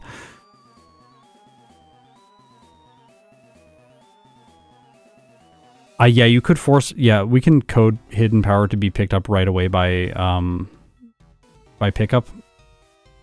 And like in a set number of steps, we could make all of that happen. That's not really the issue.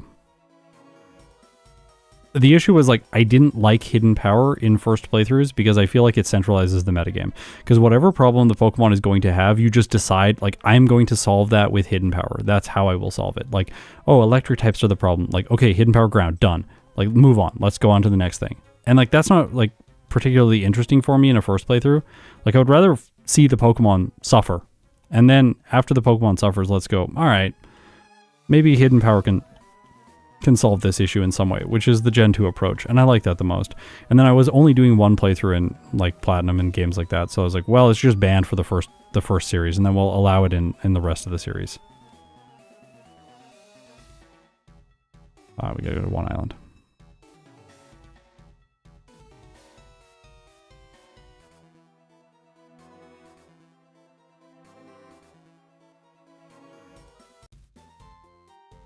Maybe sadistic, but also just maybe not sadistic. I'm actually looking out for all of you. I'm trying to make sure the viewership experience is as good as possible. I don't think Hidden Power makes the viewership experience better. And I don't like the idea of banning it outright, because that's just weird. But I do like the idea of removing it for the first run so that we can see what happens without it. And then what would happen if we got lucky and we got the Hidden Power type we needed. Let's see if we can just do this with Brick Break. But what do we put Brick Break in the place of?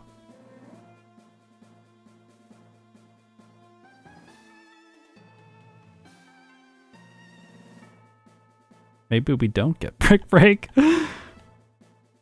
We can't get Return back. We can't get Blizzard back. Can we get Blizzard back? Let's look it up. Can we buy it? We might be able to buy it. I don't think we can buy it though. You can buy it in some games, but you can't buy it in other games.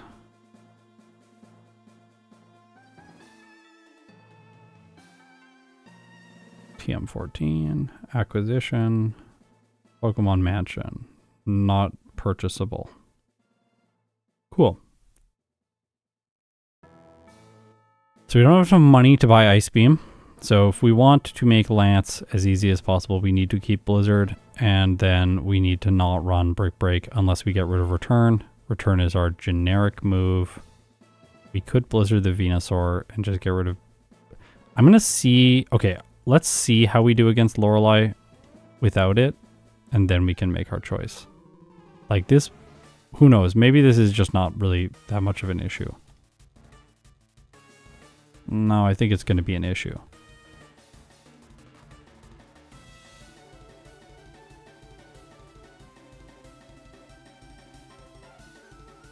Yeah, we could put Brick Break in the place of Surf. That is an option for just Lorelei. I think that's what we're gonna do. We're gonna black out here, and then we'll go back and we'll move Delete Surf, and we'll put Brick Break in its place. Yeah.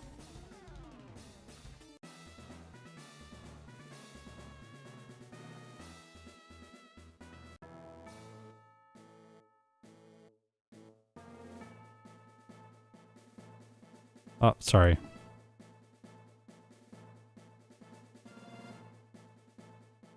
Forget where it is. No, it is this guy.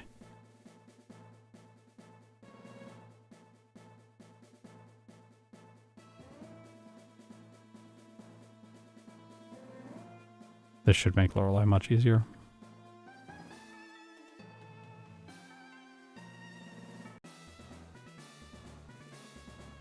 FireRed and Leaf Green, is it worth getting the Nintendo Switch? I would say no. I wouldn't advise you to buy a console to play one game. You can probably... I know that these, like, historically these games are, like, ridiculous. Like, the prices of these used games are ridiculous. But I actually bet that you could purchase yourself a copy of FireRed with a Game Boy Advance for less money than the Nintendo Switch 2. Which is kind of crazy, because the legacy prices for these games are... Like oh my gosh, it's ridiculous how expensive some of them are. Alright, this is still bad. Maybe we have to black out here a little bit. Thunder on the Lapras is very scary. Well, it's going to miss eventually, and then we just win. Fine. Hey, Rain Dance. We don't have Surf, though. Oh. Don't let it end like this. Not like this. Not like this. Come on.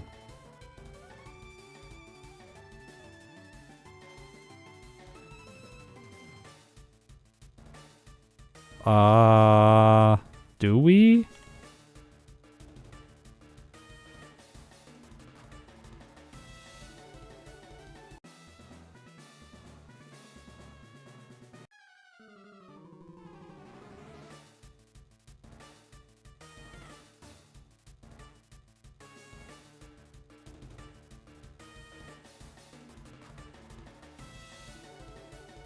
This didn't go well.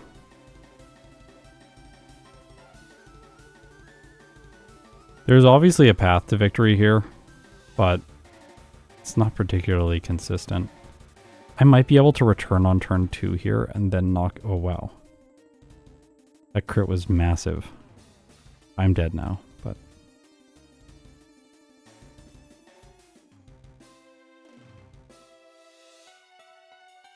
Well, I could crit, I guess. We could crit. Crit for the win. Nope.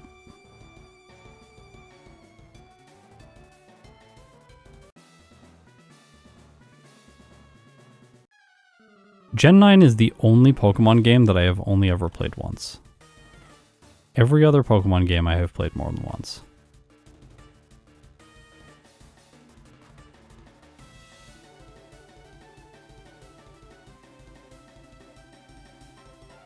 I mean main series games.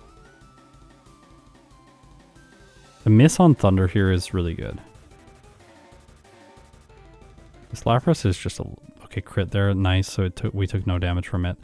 We can substitute again. Block Supersonic, mess up the Cloister. Does it make sense to return once here and then Brick Break and avoid healing item? Might be able to pull that off. Yep. We're good now. And then Surf in the place of Brick Break.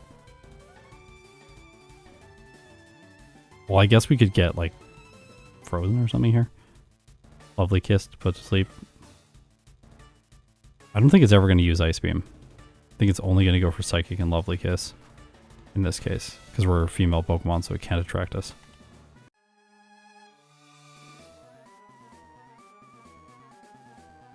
For a second I was like, where is Surf? It's here, don't worry.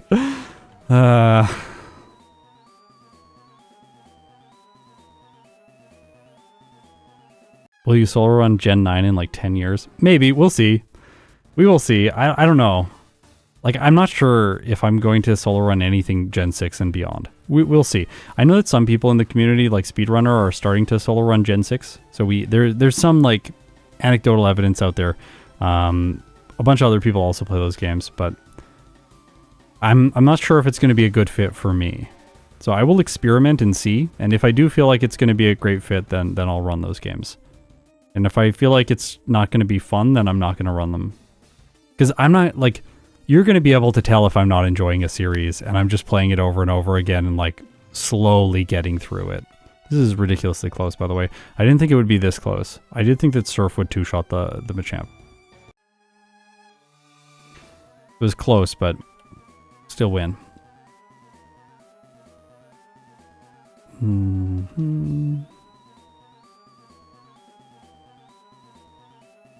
All right, Agatha.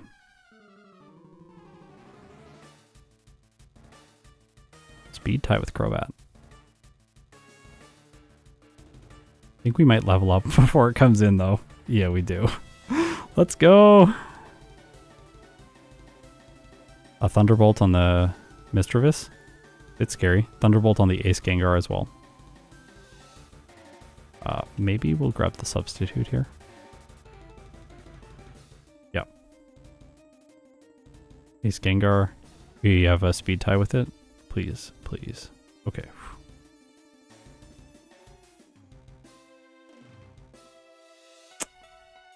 Should have surfed. Should have surfed.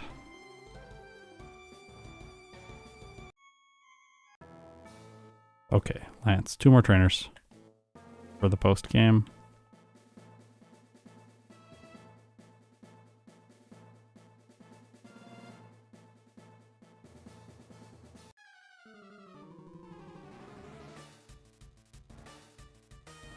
Okay, he's going to spam Thunder Wave here, which will give us the knockout. I'm going to take... Oh, Dragon Dance on turn 2. Dragon Dance on turn 3. Crit. Weird. A lot more Dragon Dances there than I was expecting. Okay, both the Dragon Dance were one-shot. We didn't miss Blizzard. Kingdra... Like, I guess we Blizzard for better damage. I don't know. Letting it set up Dragon Dance and missing is kind of scary. Frozen. That is really good.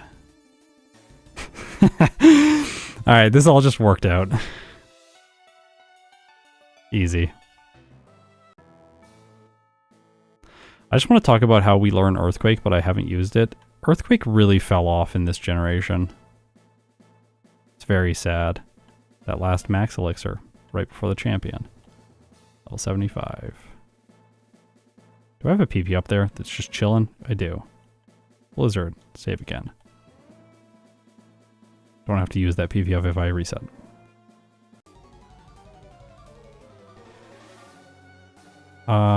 Is it going to speed control? Yeah. So if it's going to speed control, then we're going to put up a substitute. I think that crit was required to two-shot. It's not an ideal scenario. And we lose the sub here against Tyranitar. It also has Thunderbolt. Not going to get a chance to use it. Leftovers counters out Sandstream, but we're not going to gain back health. And we have to deal with the Venusaur. I can block... Oh. That's not good. Crit. Okay, that's good. That's really good. I think we win because of that. I'll be a two-shot. We outspeed the Alakazam by 3 points. That's so scary. That's so scary. I still think we maybe die? Yeah. Gyarados is good.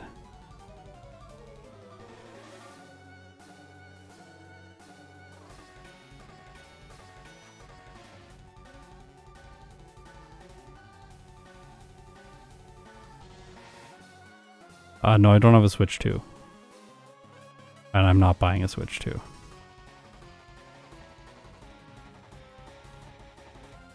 The Venusaur with Sunny Day is pretty good. Gotta say.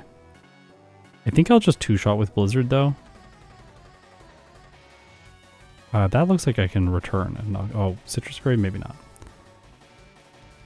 Let's just play safer. I don't know how many times the Alakazam is going to set up. Like, I might be... Okay, well, not at all in this case.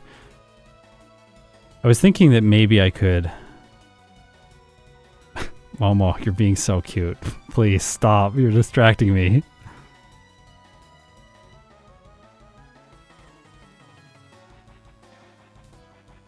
That's really good. Because the recharge prevents him from using a potion. And now if we survive the extreme speed, which we should, we win. Okay, 24 minutes, 13 seconds, 1 reset, 3 blackouts, level 76. Game time there is 5:05. I should have mentioned that the game time there is not actually the correct game time. It should be the game time in the Hall of Fame. I need to change the code around that so that the game time pops up there only once I get to the Hall of Fame right here. See? 5:06. That's the correct game time.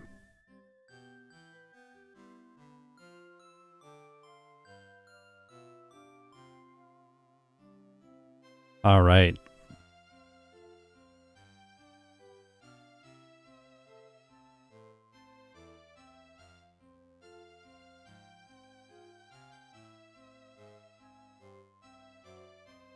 Yeah, Blastoise is quite good.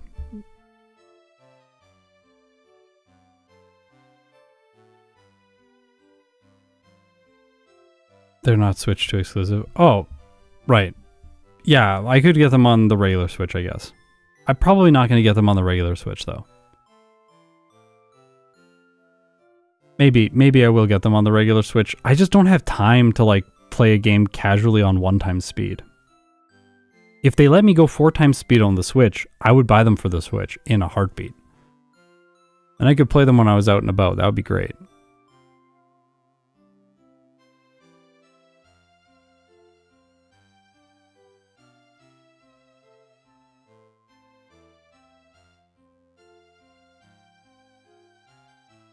Alright, how was this? Let's check tier list.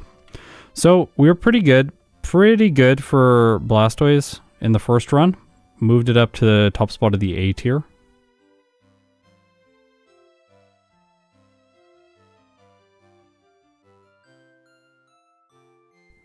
For post-game performance...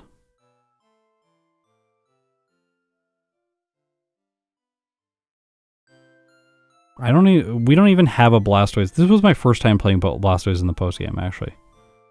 Because we didn't do it. I wasn't doing that until like after my Beedrill stream, I think. The Beedrill run was the first time that I did post game in FireRed, I think.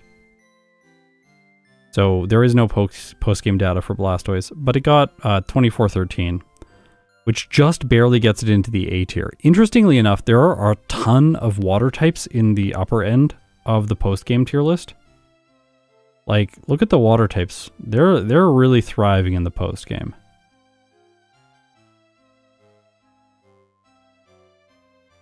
Yeah, pretty solid water type performance in the post game. Clustering, again, water type always feels like the second best typing. It's like, in this case, the third best because we have Psychic and we have Fighting Pokemon, but I feel like water type always feels like slightly behind whatever the peak performing type is in the game. In Gen 1, it's like Psychic, and then you have Water, and Water is really good, but not quite as good as Psychic type. It's a very well-balanced type, but it struggles to get peak performance in solo challenges.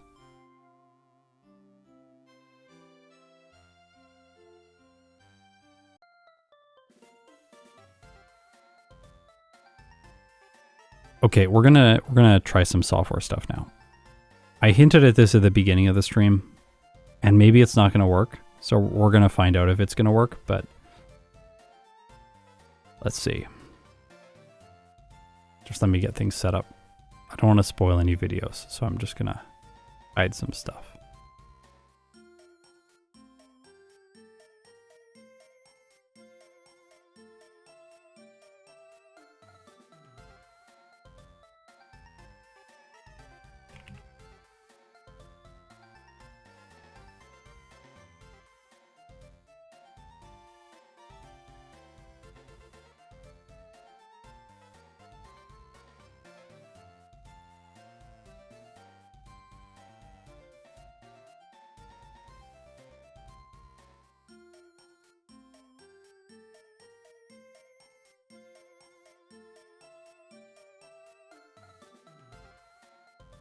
Okay. I think I'm ready. One second.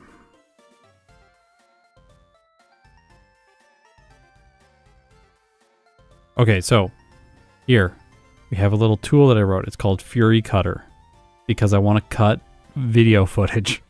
So I figured like this was a fun thematic name. I have the video file that I just finished recording. I put that in here, the path, and then I run this function and we see if it works.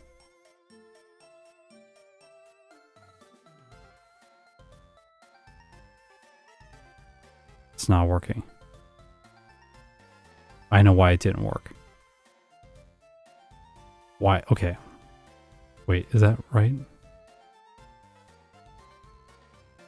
Maybe.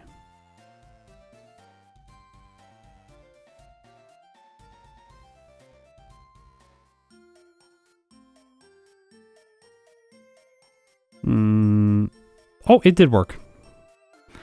It was just a little bit slow because the file was much bigger than it was yesterday. Okay, so what this does is it goes through. Fury Cutter did not miss. Fury Cutter did not miss. The combo just required turn 4, and then it did work. Not even turn 5. This wasn't that long. So this tool has taken, see, analysis complete in 31 seconds. This tool has been taking like 2 hours in the past, but I optimized it a little bit yesterday and got the time down from like 2 hours to like 30 seconds.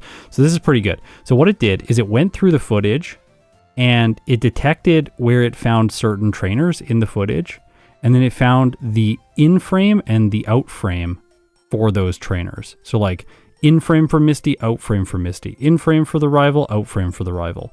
And it went through, it found all those, then it made a summary of all of that, and then it printed those files, or that stuff, to a JSON file. Then I come over here, JavaScript object notation. Not automation blocks, yeah, time bolt. All right, 1 second. Then I just have to, well, actually, first of all, we gotta load this into Premiere Pro. By the way, I am not sponsored by Adobe, and I do not like Adobe. If I could recommend that you would use a software, I would not recommend that you would use Adobe. But I am showing you Adobe software now. Okay, then we take the file that tool just spit out. We put the footage that I just made on the timeline in Premiere Pro, and then we use in TimeBolt the file.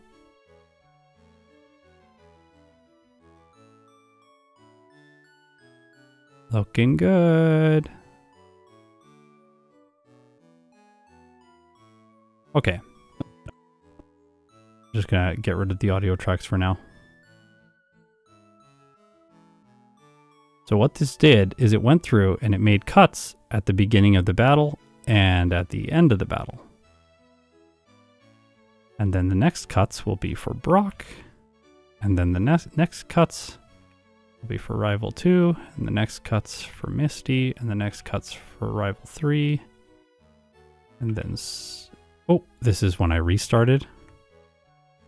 See, so I restarted here. So like we can like go in here then and just take this and go like, yeah, that was like playthrough 1. So I'll just move it up there for now.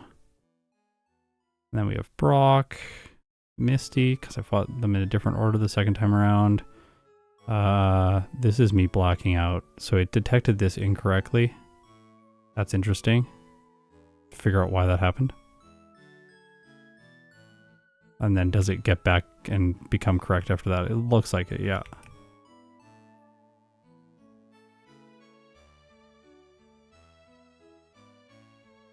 Giovanni. This is a process that I call basic cuts in my workflow whenever we're making videos like this. Is we'll do these basic cuts before we do the proper video edit. So this one also, okay, so it looks like blackouts are triggering the algorithm slightly incorrectly. So I'll have to go and optimize a little bit for blackouts because it's like clearly not picking up correctly where it needs to make those cuts. Like that, this right here should be where the cut is made. But then when there's no blackouts, it's fine. This is good.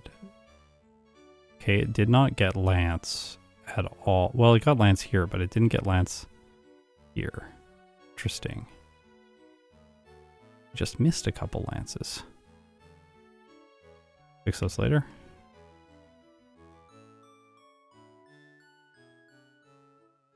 Missed the in frame for the champion too. And out frame for this battle. This one looks correct though. Yep. This process, doing that used to take like 30 minutes. But now it takes like 2 minutes. It's great. Can you automate the color assignment? No, because Adobe is terrible and the API does not give you access to labeling color on a timeline. Terrible. Adobe, make your software better. I pay you $2,000 a year to be able to use this. It's very frustrating. Lorelei. I delete footage in between fights when it's the same trainer over and over again because the video flow is bad if you show the footage in between each one of those battles. And then it's going to mess up the champion again, isn't it? Yeah, it is. You find the black frame. Black frame is not there, it's there. Oops, don't want the marker. Black frame. Loss. Didn't detect. Okay, so resets. Resets it's struggling with, and it's also struggling with blackouts. That's good though. And we'll frame hold that, because that's the end of the run. And then we're ready. Ready to edit this.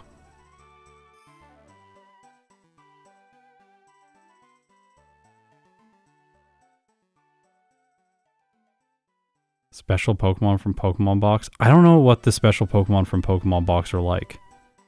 Someone's gotta like what are these special? I'm gonna look them up just a second. Special Pokemon Box Pokemon.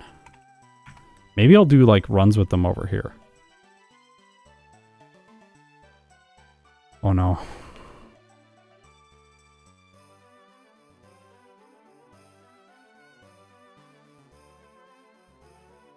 Is this with FireRed?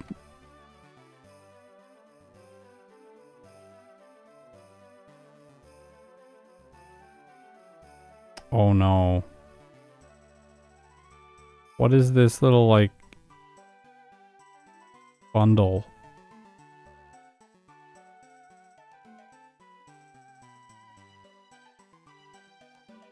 Oh my gosh, if they shipped physical cartridges for them, I might buy it.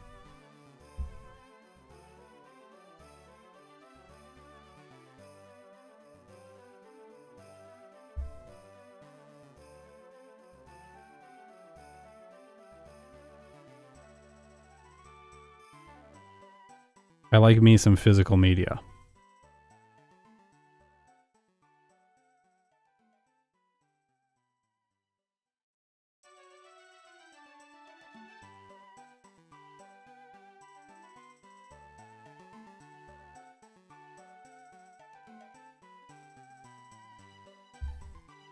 This script is crazy. Yeah, I'll explain how it works in just now. I'll have to look up the Pokemon Box stuff later. I can't find it quickly. Okay, so like the way this script works that finds all the in and out points is in the overlay. There is okay, OBS, the software that I use to film all my stuff, has a WebSocket. So the WebSocket allows other computer software. I'm not very good at programming, so I'm gonna say stuff. If you're a programmer, I'm so sorry, I'm probably saying all the wrong things. If you're not a programmer, I'm trying to boil it down to some extent so you can understand what I'm talking about. OBS has a WebSocket, which is like essentially the ability for other software tools to talk programmatically to OBS. So what I did is I wrote in the overlay a tool, like the overlay has a part of the code that talks to OBS, and the overlay watches for moments in the game where it detects certain things. So it can detect when a battle starts and when a battle ends, and it can detect what the trainer is for that battle when the battle is starting and ending. So then it sends a message to OBS to make a chapter marker in the video file. Then this tool goes through, grabs all the chapter markers from the video file, and those chapter markers are labeled with the trainer name for them. And then it assigns the frame number to those chapter markers and goes like, okay, this was the in frame and the out frame for the rival. It assigns the frames to those battles or those frames, and then it bundles them in a JavaScript object notation file, which TimeBolt, the free extension, can use. And TimeBolt makes cuts at the points that it is like it's told to within the JavaScript object notation file, the JSON file. So that file then tells TimeBolt where to make cuts. TimeBolt goes through and automatically makes all of the cuts. And then there's another layer to this tool, which I haven't built yet, but it's going through and it's detecting certain things, like when I learn a new move or when I get a held item and stuff like that, and it makes markers for those things as well.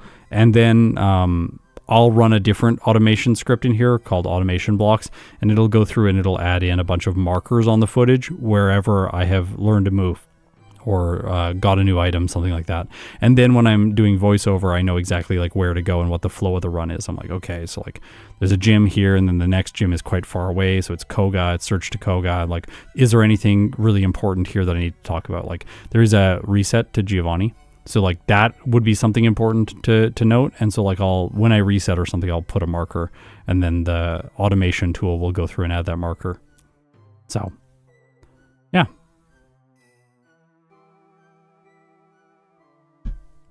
Yeah, Jason, I know.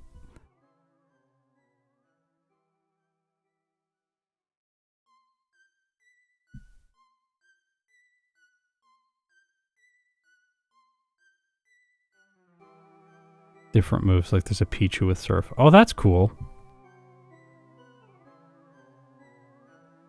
Anyways, this tool is super helpful because we have to do this for every single video we make on the channel. We do this kind of cut. Like what I would do with a versus video when I'm planning the versus video is I sit down with the cuts like this and I go like, all right, Pokemon number 1, we're going to do Pokemon number 1 until Brock. So then I'll take this footage and I'll like slide the footage back to the beginning of the video, like here, and I'll put it there. And then I'll go like, okay, Pokemon number 2, maybe it's a 3-way versus, or if it's a 2-way versus, like maybe I struggle here with Misty. So then I'll put this after all this other footage. And then I kind of arrange it on the timeline as I think the narrative is going to be most effective. But it would be hard to do that if I didn't have these cuts already made for me. Like, you can't really plan a video like that as effectively if you don't have these cuts. I guess you could do it in like a Word document and make an outline, but then when you jump into the footage, are you constantly going to be clicking around to different places to see what was happening in the footage? Like, that seems also very inefficient. If I just arrange the footage on the timeline, then all I have to do is go from the start to the end and do the narration for that. It's pretty simple and straightforward. But so like getting these cuts has been something I've wanted to automate now for 3.5 years, maybe 4 years. It's been a while I've been thinking about this. I have taken 2 other passes at building this tool, and both times it has failed. It has either not been accurate enough or it has been too slow. And I was doing it with OCR originally. So for like up here, you can see that there is the text leader Koga, right? I was basically taking a screenshot of that area of the screen and then running optical character recognition on it to print the text into a string in the program, and then compare that string with the trainer that I wanted to detect. And then when it would detect this, it would then scrub back in the footage looking for a black frame, and then it would scrub forward in the footage looking for a black frame. And then it would use those black frames as the in and out point. It was slightly more complicated than that, but that's what it essentially was doing. And this took forever because running the optical recognition on both parts of the screens for like hundreds of thousands of frames was just very inefficient, which we could do one of these cuts every night. Like when I would go to sleep, I could say, hey, take this video footage and do all the cuts for it.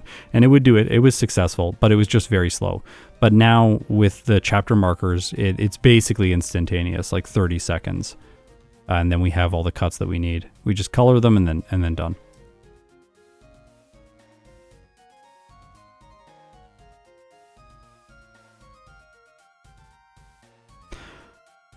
Anyways, Blastoise, much better than it was previously. So yeah, I'm going to come back. I'll do Charizard probably next and then Venusaur third, I think. I'm excited to play Charizard. I think it's going to be really good. It's always nice to play fire types now that I've started to like them. Anyways, that's it for today. If you have made it this far, well, actually, if you support me on Patreon or through YouTube memberships, thank you so much. It means the world to me. It allows me to build things like these software tools, which make production easier and make it easier and easier for me to make high quality videos for all of you. So thanks so much for the support. And trying to replicate this with OCR. I built the OCR first, and then I built the chapter markers after. OCR was so slow. Anyways, I did it in the wrong order, but for some reason I just never, like, the chapter markers in OBS is actually a recent addition to the program. It only came out maybe 2 years ago or a year and a half ago. And the funny thing is the chapter markers aren't read by Premiere Pro. So I was thinking for a while of using the markers just like to help us with editing.